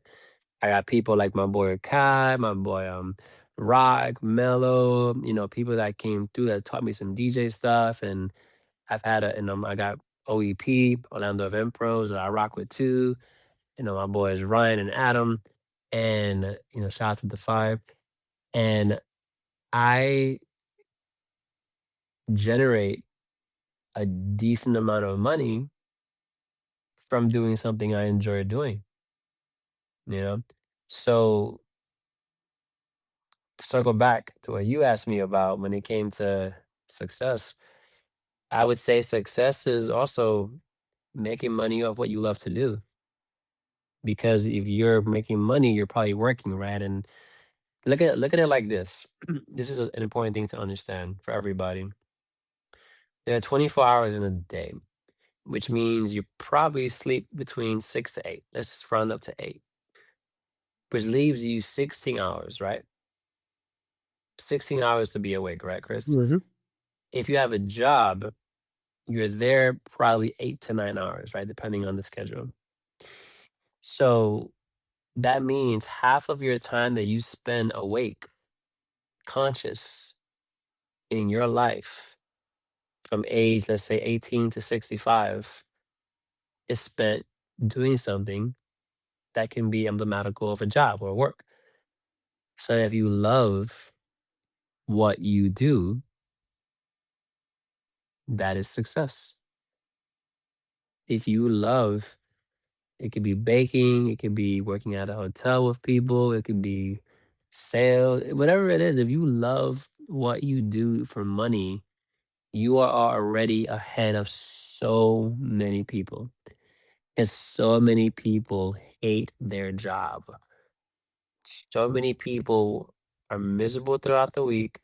They go to the club to recalibrate and then they do it again on Monday.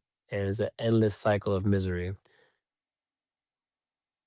People get up and they hate where they're going to go to work. So if you love where you're going to make money, I mean, I feel like you've won no matter what that amount of money is. So Well, excuse me. My next question that I have actually written down is, who are your biggest influences in music? But I would like to change that around a little bit and say, who are your biggest influences in life? mother and father are the first two. My mom and dad are awesome. They both equally did their part and continue to do their part for the most part in positioning me or putting me in a place where I could be who I needed to be. Because some parents don't understand art. They're like, that's stupid. Go work at a job. Go do what I did, right? Because that's all they know. You tell somebody who's in their 50s that kids are playing video games, making six figures a year, then they can't comprehend that. That makes no sense to them. So my mom and dad, for sure. And honestly, everybody inspires me because when I see, like going back to the skydiving thing, I've seen people do it, so that means I could do it. I don't feel jealousy. I feel motivation. If I see somebody doing well, that reminds me to work harder. Because if they're doing it, I should be able to do that in my own way. And everything I see around me inspires me. When I see a person that I don't even know smiling, that inspires me because they're smiling, so they're transferring that energy to me. And if I'm having a bad day and I see a random kid having a great time, it's like, all right, let me calm down because life is beautiful. They're enjoying life. I should enjoy life as well. These are little reminders. They're like post-it notes. Everybody inspires me. The You inspire me. My co peers inspire me. My DJ inspires me. People that invest in me inspire me. People that do bad inspire me because you're teaching me what not to do. You can learn from others in a good way or from their bad, depending on how you want to perceive it. Do you think these people would enjoy seeing how far you've come in life? These people that have inspired you other than your mother and father? Yeah, yeah. There are people that write me randomly in out of nowhere paragraphs about how they feel about what I do, how I've impacted them. I have a folder in my phone full of screenshots of hundreds of messages from people that I know and people that I don't know that wrote me on social media, wrote me on a text message, wrote me on a whatever. And if I ever feel a little off, I look in that folder. Thankfully, I haven't felt the need to look in that folder for a while now, but I just have a folder full of people reminding me that, hey, man, like, this is important. Funny story for you. Not really funny, but pretty wild. There was a time, I don't remember the exact year, but it was easily over 12 years ago. And I had people thought I was dead. It's a very long story. I went to my friend's house, fell asleep on the couch. It was Christmas Eve. I didn't go home on Christmas. My mom freaked out, reached out to people, and a rumor circulated on social media that I was dead. Right. So I woke up. My phone was dead because I didn't have a charger. And back then, phones died very quickly. And I turned my phone on in the car charger to go home. And this is back when phones were very basic. So if you had like a bunch of messages, you couldn't do anything on your phone. Yep. It was taking all the messages. Yeah. And I got hundreds of messages and voicemails from people, many people that don't even talk to me like that, saying, "Oh my God, I hope you're okay. You don't know what you've done for me. You don't know how much your words have helped me. You saved me." So we never know who we're impacting. Sometimes artists, we're so worried about the big applause that we're not listening to the small ones. And they're not small, you just can't hear them because you only focus on the big rewards or the car, the money, the house, the whatever, the popularity, the followers. All that doesn't matter. You know, one thing I've learned working with senior citizens is that we all get old. And when you look back in your life, were you happier more than sad? If you're in a constant pursuit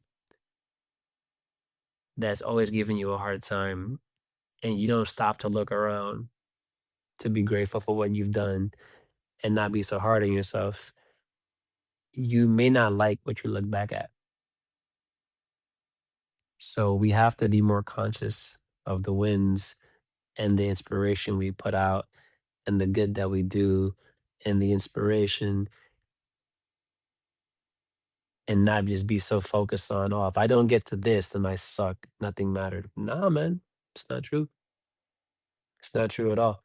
And I think when you find a little more gratitude in your attitude, your successes, latitude will go a little bit higher. Because if you can't appreciate the small things, how can I appreciate a huge thing? You know what I mean? Yeah. You got to treat everything like it matters because how you do one thing is how you do everything. Exactly. Would you say that some sort of religious belief plays a part in your work? Don't do religion at all. Uh, not a fan of religion. Religion is a man-made thing, and I don't want to offend any religious people in the world, but not a fan of religion by any means. Definitely believe in God for sure. Just don't really do the idea that religion, this religion, that. There's over 10,000 religions in the world, and everybody thinks they're right. That is It's a very arrogant perspective to have that your one religion is better than anybody else's. But I think what you were asking me is maybe about faith. So yes, I do believe that my faith in the higher power and my faith that there is something pushing me through all of this. It's not just me. There's something guiding this journey.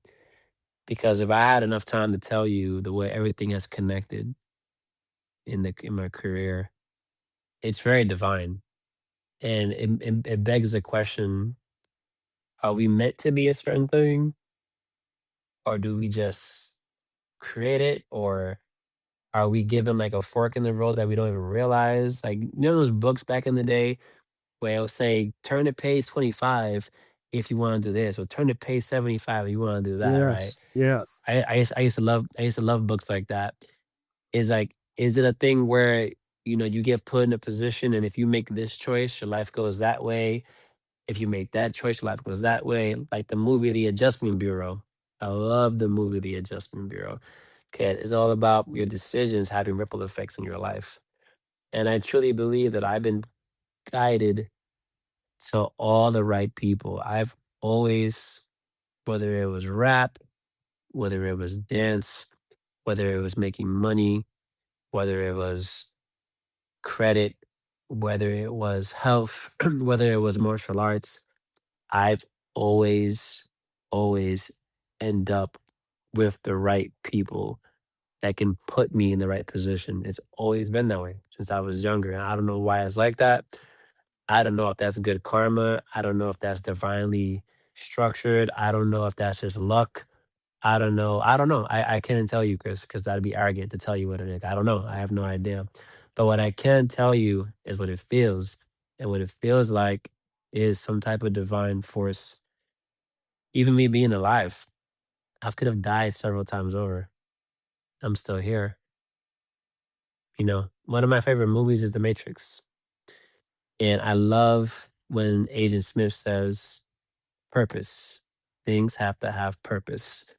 Without purpose, it is deleted. I feel like when your life loses purpose, even though you may not die, you die on the inside.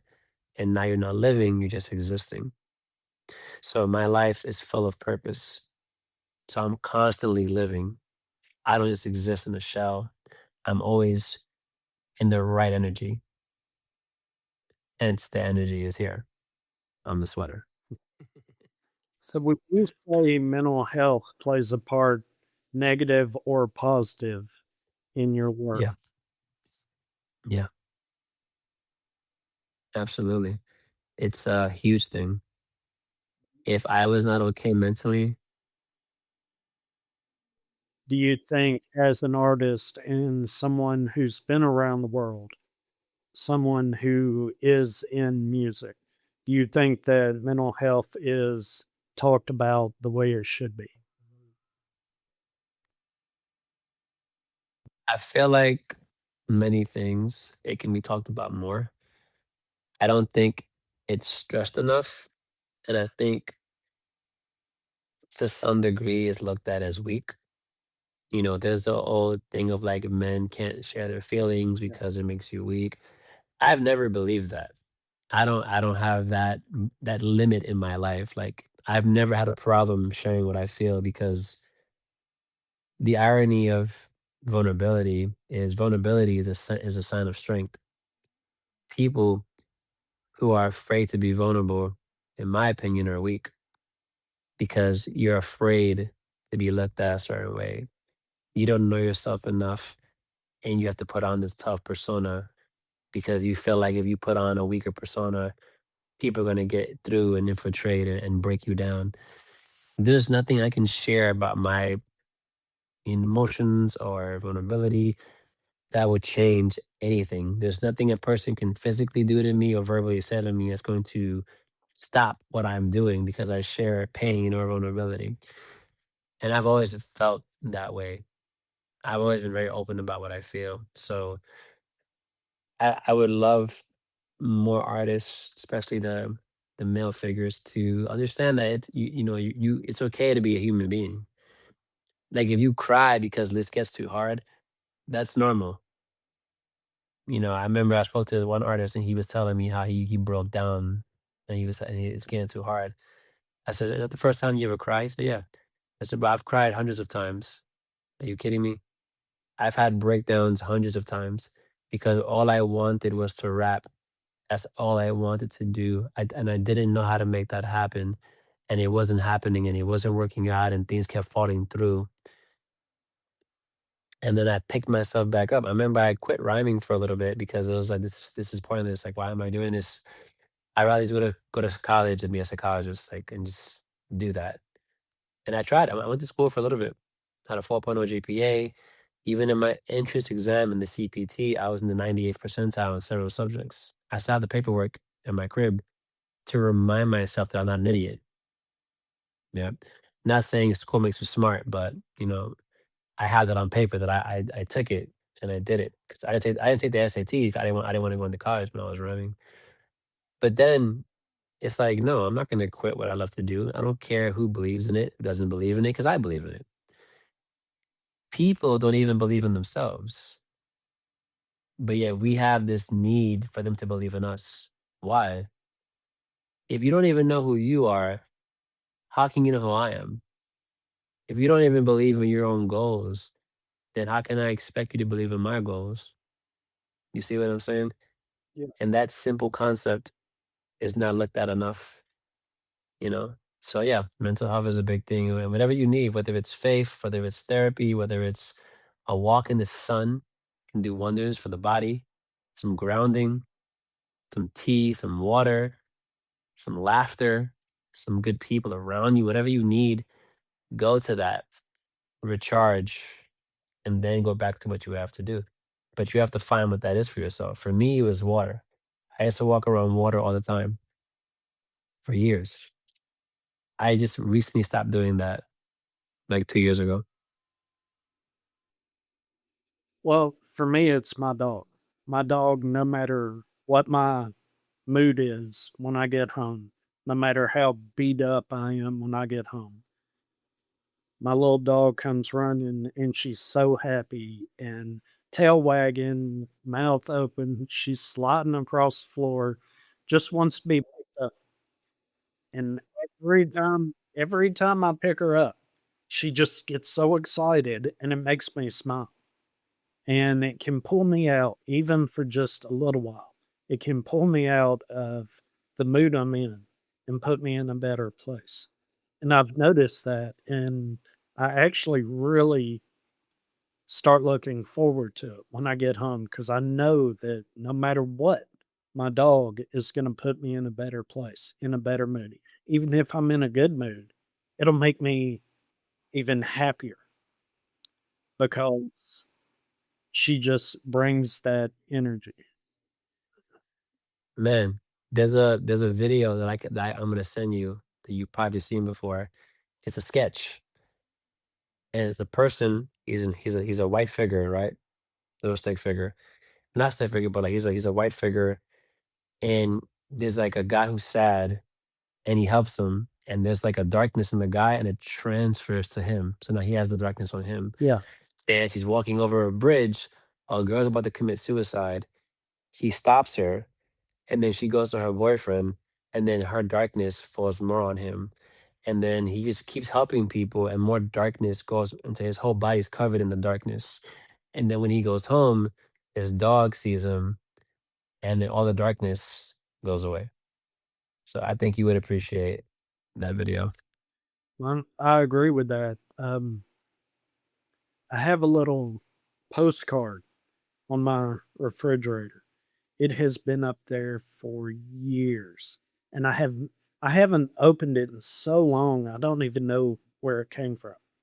But the reason it's up on my fridge, and it's about eye height on the first story that I go to open. It said, "No one has a bad day when they have a dog." And I believe that. I mean, even if you have a bad day and you're at home and I'm doing things for the podcast and artists aren't getting back to me or artists are having to reschedule or I'm sitting down to do research and it's just not working out and I can't get the questions I want and I start getting frustrated. Well, I think my dog picks up on it. And she's like, "All right, I need to get daddy out of where he's at." So she'll come in there and she'll just start jumping on him. I'll be like, "What, do you wanna go outside?" And then she's like that, and it's like, "Okay, let's go outside." And then I can just kind of feel myself, "All right, she came in here because she knows something isn't right. That's right. So get it figured out and then go back to it." Exactly. How would you describe the perfect day? The perfect day? Yeah. I would say the perfect day has a balance of highs and lows because the lows make you appreciate the highs more, and the lows teach you more about yourself because your ability to bounce back is a source of strength and confidence. And you need both of those to be successful. And the highs, of course, because you get to appreciate how good things are because you remember how bad things were in the beginning. So I always say, this is a thing that I've kept with me for a while. If my day begins bad, that tells me that something good is going to happen later in the day. That's my mindset. Whenever bad things are happening, like I had one 2 days ago, no, yesterday, I had a real bad day in the morning, really bad day. It was just, everything was going left. Nothing was working out the way it's supposed to work out. Everything was a struggle.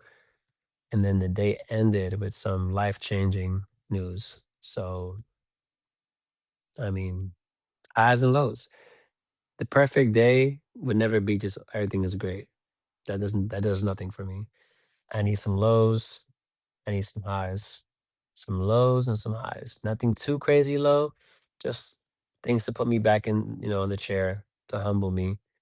And the highs to remind me that, everything is fine. You're doing okay. All right. Who is the one person, dead or alive, you wish you could sit down with and have a drink, and why? Well, well, I don't drink alcohol, but if I'm I just were to break that, no, you're good. I mean, I've drank wine before. Uh, I would say my grandmother. Yeah, my grandmother on my mom's side. Her death definitely wasn't supposed to happen in terms of the way it happened. I mean, you could argue that things happen for a reason, but sometimes the reason is because somebody made a mistake. So somebody made a mistake and she should still be here. And I would love to sit down with her and just go over the things that I've done because she was a psychic and she would read futures. And there are things that my grandmother has read, or many things that came true.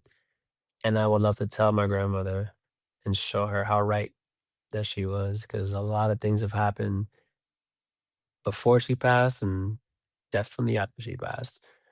And I would love to be able to financially give back to her the way she gave back to me and many others in the family. I never got that chance to do that. what drives you to do so many things and be good at all of It changes as time goes on.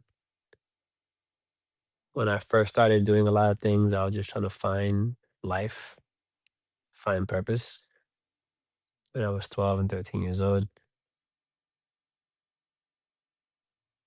Now, my constant pursuit, and not just now, it's been like this for a good while now, is we only have one opportunity to be in this body. This one right here, I have one opportunity, and I know what it feels like to almost die, and I know what it feels like to see people die, and I know what it feels like to lose people. I've lost many people, and every time I lose another person, it's a reminder that I have to make the best of this because one day, your eyes will close for the last time, and it could be today, tomorrow. And if you truly can look back at life when you pass, right, when your energy leaves this body, are you going to look back at your life and go, damn, I lived a really fulfilling life? Are you going to look back and say, man, like, I've done so much? I can honestly tell you, Chris, if I died right now, I wouldn't, I'd be sad, of course, but I wouldn't be disappointed in my life because I have done some really cool things, man, to my opinion, at least. And from people tattooing my lyrics on their body, from touring with idols of mine, making music with idols of mine, uh, being in positions that I didn't think were possible, seeing hip hop take me to places that I didn't even think would connect to hip hop at all, being able to have the friends that I have, love the people that I've loved. Uh, yeah, I would be sad for sure, but I wouldn't look back at my life and be like, damn, I didn't do enough because I've done more than enough. But that doesn't mean I can stop because there's more to do. But I've definitely exceeded every expectation I had on myself when I first began this journey. For me, personally, everyone has a different perspective on what they think is good. So, but that doesn't matter. This is my life. Right. What inspires your creativity in music? Life, and not just my own. A lot of the stuff that I write isn't really about me. It's just what I've seen, what I've heard. Life imitates art. Art imitates life. My poetry that I used to write, actually, what got me into writing my book and what got me into writing poetry more and what got people tattooing my lyrics, because around 20 people tattooed my lyrics on their body. People will come to me with their life situations and I'll put them in a poem for them. So I got used to writing about other people's stories. So I just, that's always been a thing for me. It just kept going, kept going, kept going, kept going, kept being a thing. And yeah, man, it's a really cool blessing to be able to just write about things either I'm going through or what other people are going through, because we're all connected. So I'm just a vessel of life in general. So, as someone who writes music and write poems, do you think it artist came to you and they wanted you to write a poem about something they were going through, a difficulty in their artistry, something that they really wanted to keep not not fresh, but something they wanted to keep in mind no matter how successful they got. Do you think if they came to you and said, "Look, I'm going through this and I would like you to write a poem about it," being someone who's in music, do you think it would be easier for you to write a poem for that person? Yeah, that's easy. I was doing that years ago, way before I was at the level that I'm at now. Yeah, it's easy. I could write a poem about it. I could freestyle about it. My brain, the way Neo saw the Matrix is how I see objects with words. It's very clear to me. Writing is like breathing. Rapping is like breathing. I can literally rap our entire conversation. I can make everything rhyme without any second thought, without any struggle, because I've been doing it for so long and I've been blessed to rock with people like Supernat. Supernatural was the god of freestyle rap, and that's like my big brother. So, you know what I mean?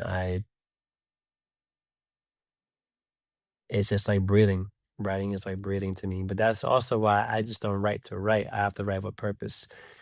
I know there's artists that just write every day. I don't do that. I have to write with there has to be a reason why I'm writing. There has to be an idea or a project or a point. I just don't write aimlessly. I can't do that. I have to have a point behind what I'm writing. I used to do that when I was younger, like when I first started doing it, but not anymore. If I'm putting pen to pads, because there's a purpose. What gives you the most joy in the creative process?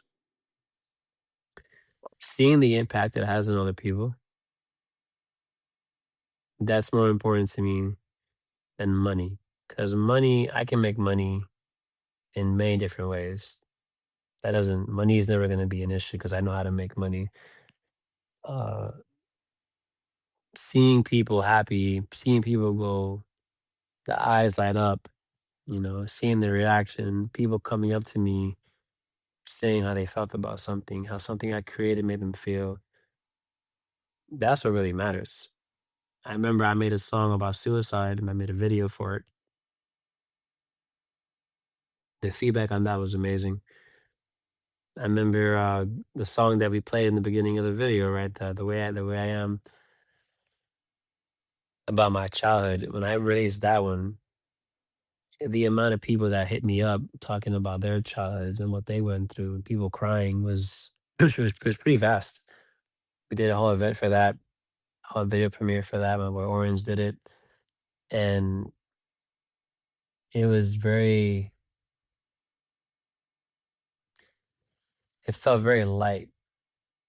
It felt very calming to know that it's not just me, and to see how my pain can bring joy, if that makes any sense. Yeah. You're taking a negative thing and you're finding a way to bring a good thing out of it. How has your art excuse me, how has your artistic style changed over time? I used to be more centered on punchlines, metaphors, similes, like every two lines, and the song had to have that. Now I'm more, not now, but for a good while now, I've been more concerned about just saying what I want to say without even needing a metaphor or simile, because I realize that my words are strong enough without the punchline or the simile. But because I came from the battle culture where everything had to be a crazy punchline, it was like, okay, if it has to be like that in the street, then it definitely has to be like that in the music. And then I realized there's a difference between battling a person and putting a song together, you know? And once I got comfortable just saying what I wanted to say and just putting out music that I just talk throughout the whole thing, but I flow it the correct ways where it sounds good to the ear, I realized that my words are really good. I don't need punchlines to make a good song. I can just rap to just talk, and it will come out good. What is the hardest part about your creative process? When I'm hurting, it's hard for me to create anything, which I know sounds weird because a lot of people say, "Oh, when I was hurting, I wrote the song that changed my career." I don't operate like that. If I'm hurting, I need to deal with it. And then once I get done with it, I revisit the emotion and then create what I'm going to create. Are you happy with your accomplishments? Absolutely. I used to always say no, but absolutely. Because I've done things that several times over that literally when I was like first starting, I was like, man, that was it. I dropped the microphone. I'm done. I'm done here. I did it. I could quit and be happy.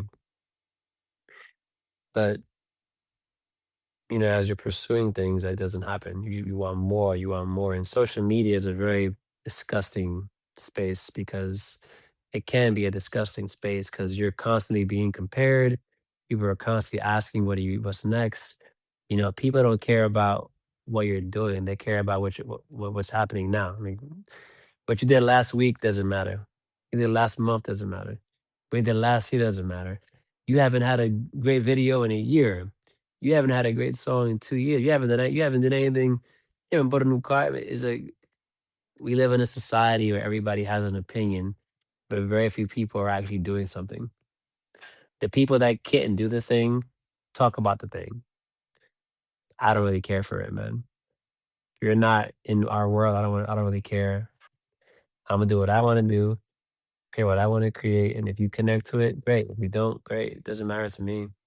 Doesn't change anything because you're never gonna have the opinion of everybody in your favor. You're never going to you're never going to have everyone say that you're amazing. I've seen people tear down my idols. That guy is garbage. That guy is trash. Really? That's interesting. And I'm assuming your friends down the block from your house are great, right? That can rap. They're all great. They're all amazing on SoundCloud. They're doing a great job. And the thing is, yeah, they probably are great, right? But it's like the point is, no matter how high you go, there's someone pulling you down, because it's easier to pull someone down off a chair than it is to lift them off the ground. All right, ladies and gentlemen, thank you for making it to this part of the episode. We are up against the clock on this one. And my man here has some other things he's got to go do in his very busy life. He's got to go out there and create and help people. So I'm going to ask him one final question, and then we're going to schedule a part two interview. Absolutely. So, my final question for this episode is this: what are two questions you've never been asked in an interview that you wish someone would ask you? And what are the answers to those questions? That's a very good question. I've never been asked that before. Ah, two questions that I've never been asked that I wish somebody would have asked me. Yeah, give me a second on that one. I'm rarely stumped. That's a good question. So, hmm, Well, what about this one? We'll start it off with this. How are you doing? how am I doing? I am doing fantastic. I am in a great place in my personal life. I'm in a great place in my career.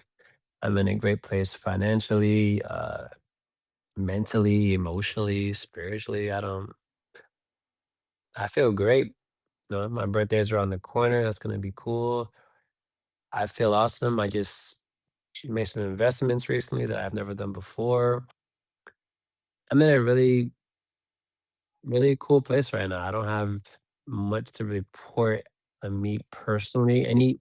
Any ailment that I have is from someone that I know going through stuff that's affecting me because I care about them. But me personally, I'm doing really good. All right.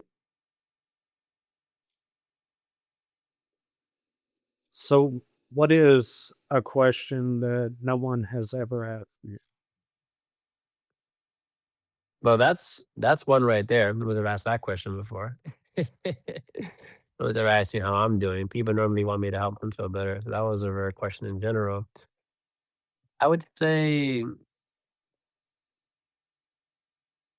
uh, man, I'm trying to scroll through all my conversations. I feel like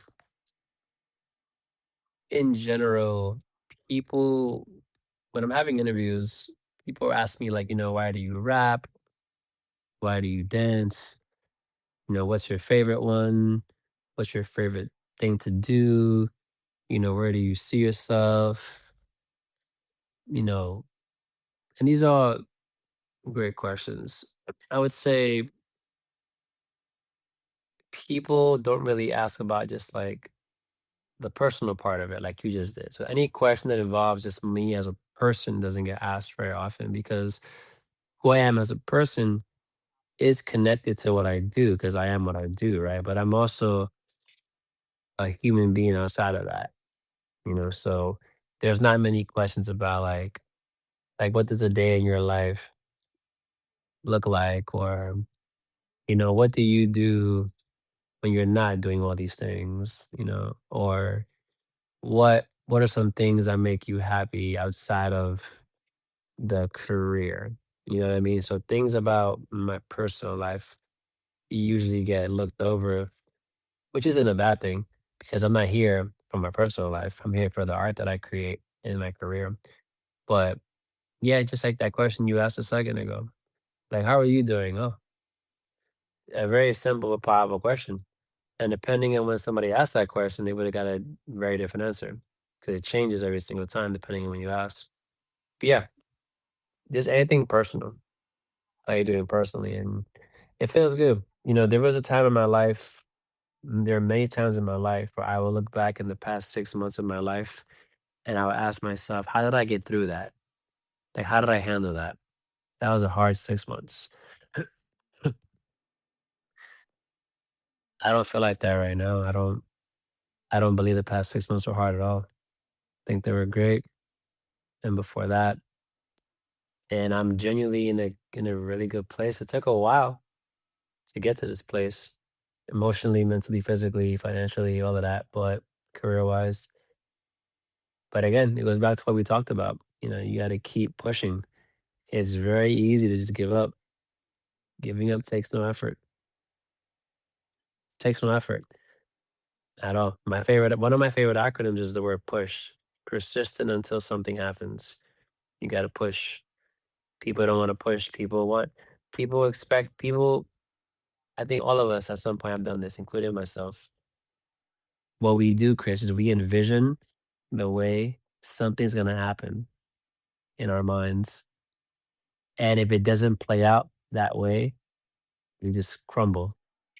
We just crumble. We just, maybe what you want to happen is going to happen, but it's going to happen in 5 years, 10 years. It's going to happen in 2 more relationships.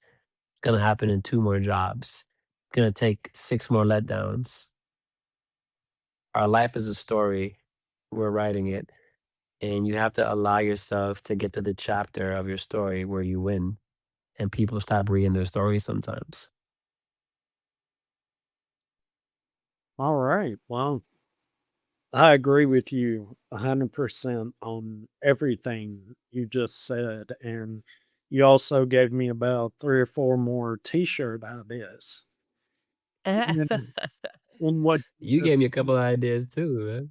All right. Well, where can people find out more about you? I know we've gone over it earlier in the show, but just one more time for the true fan that has made it to the end of episode 1. Where can people find out more about you and your art?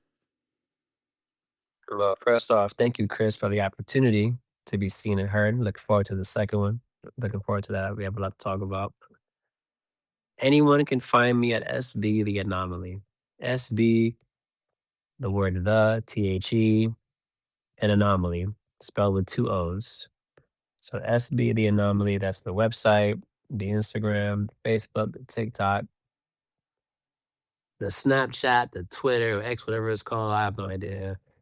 It's anything that involves a social. If I'm on it, it's SB The Anomaly. My website, I would rather you go to, 'cause that's where you can see all this stuff coming up in the merchandise and everything. But yeah, just SB The Anomaly. Just, see what's up, coming out, check out some stuff, you know, All right. Well, support. ladies and gentlemen, thank you for making it to the end of episode 1 of maybe 2 or 3 or 4. Well, we'll kind of figure that out next time. But all right, man, I really appreciate you coming on the show and being a lighthouse in a sea of darkness for so many people in both music and just life in general. And to everyone out there Appreciate that. in USB, cheers.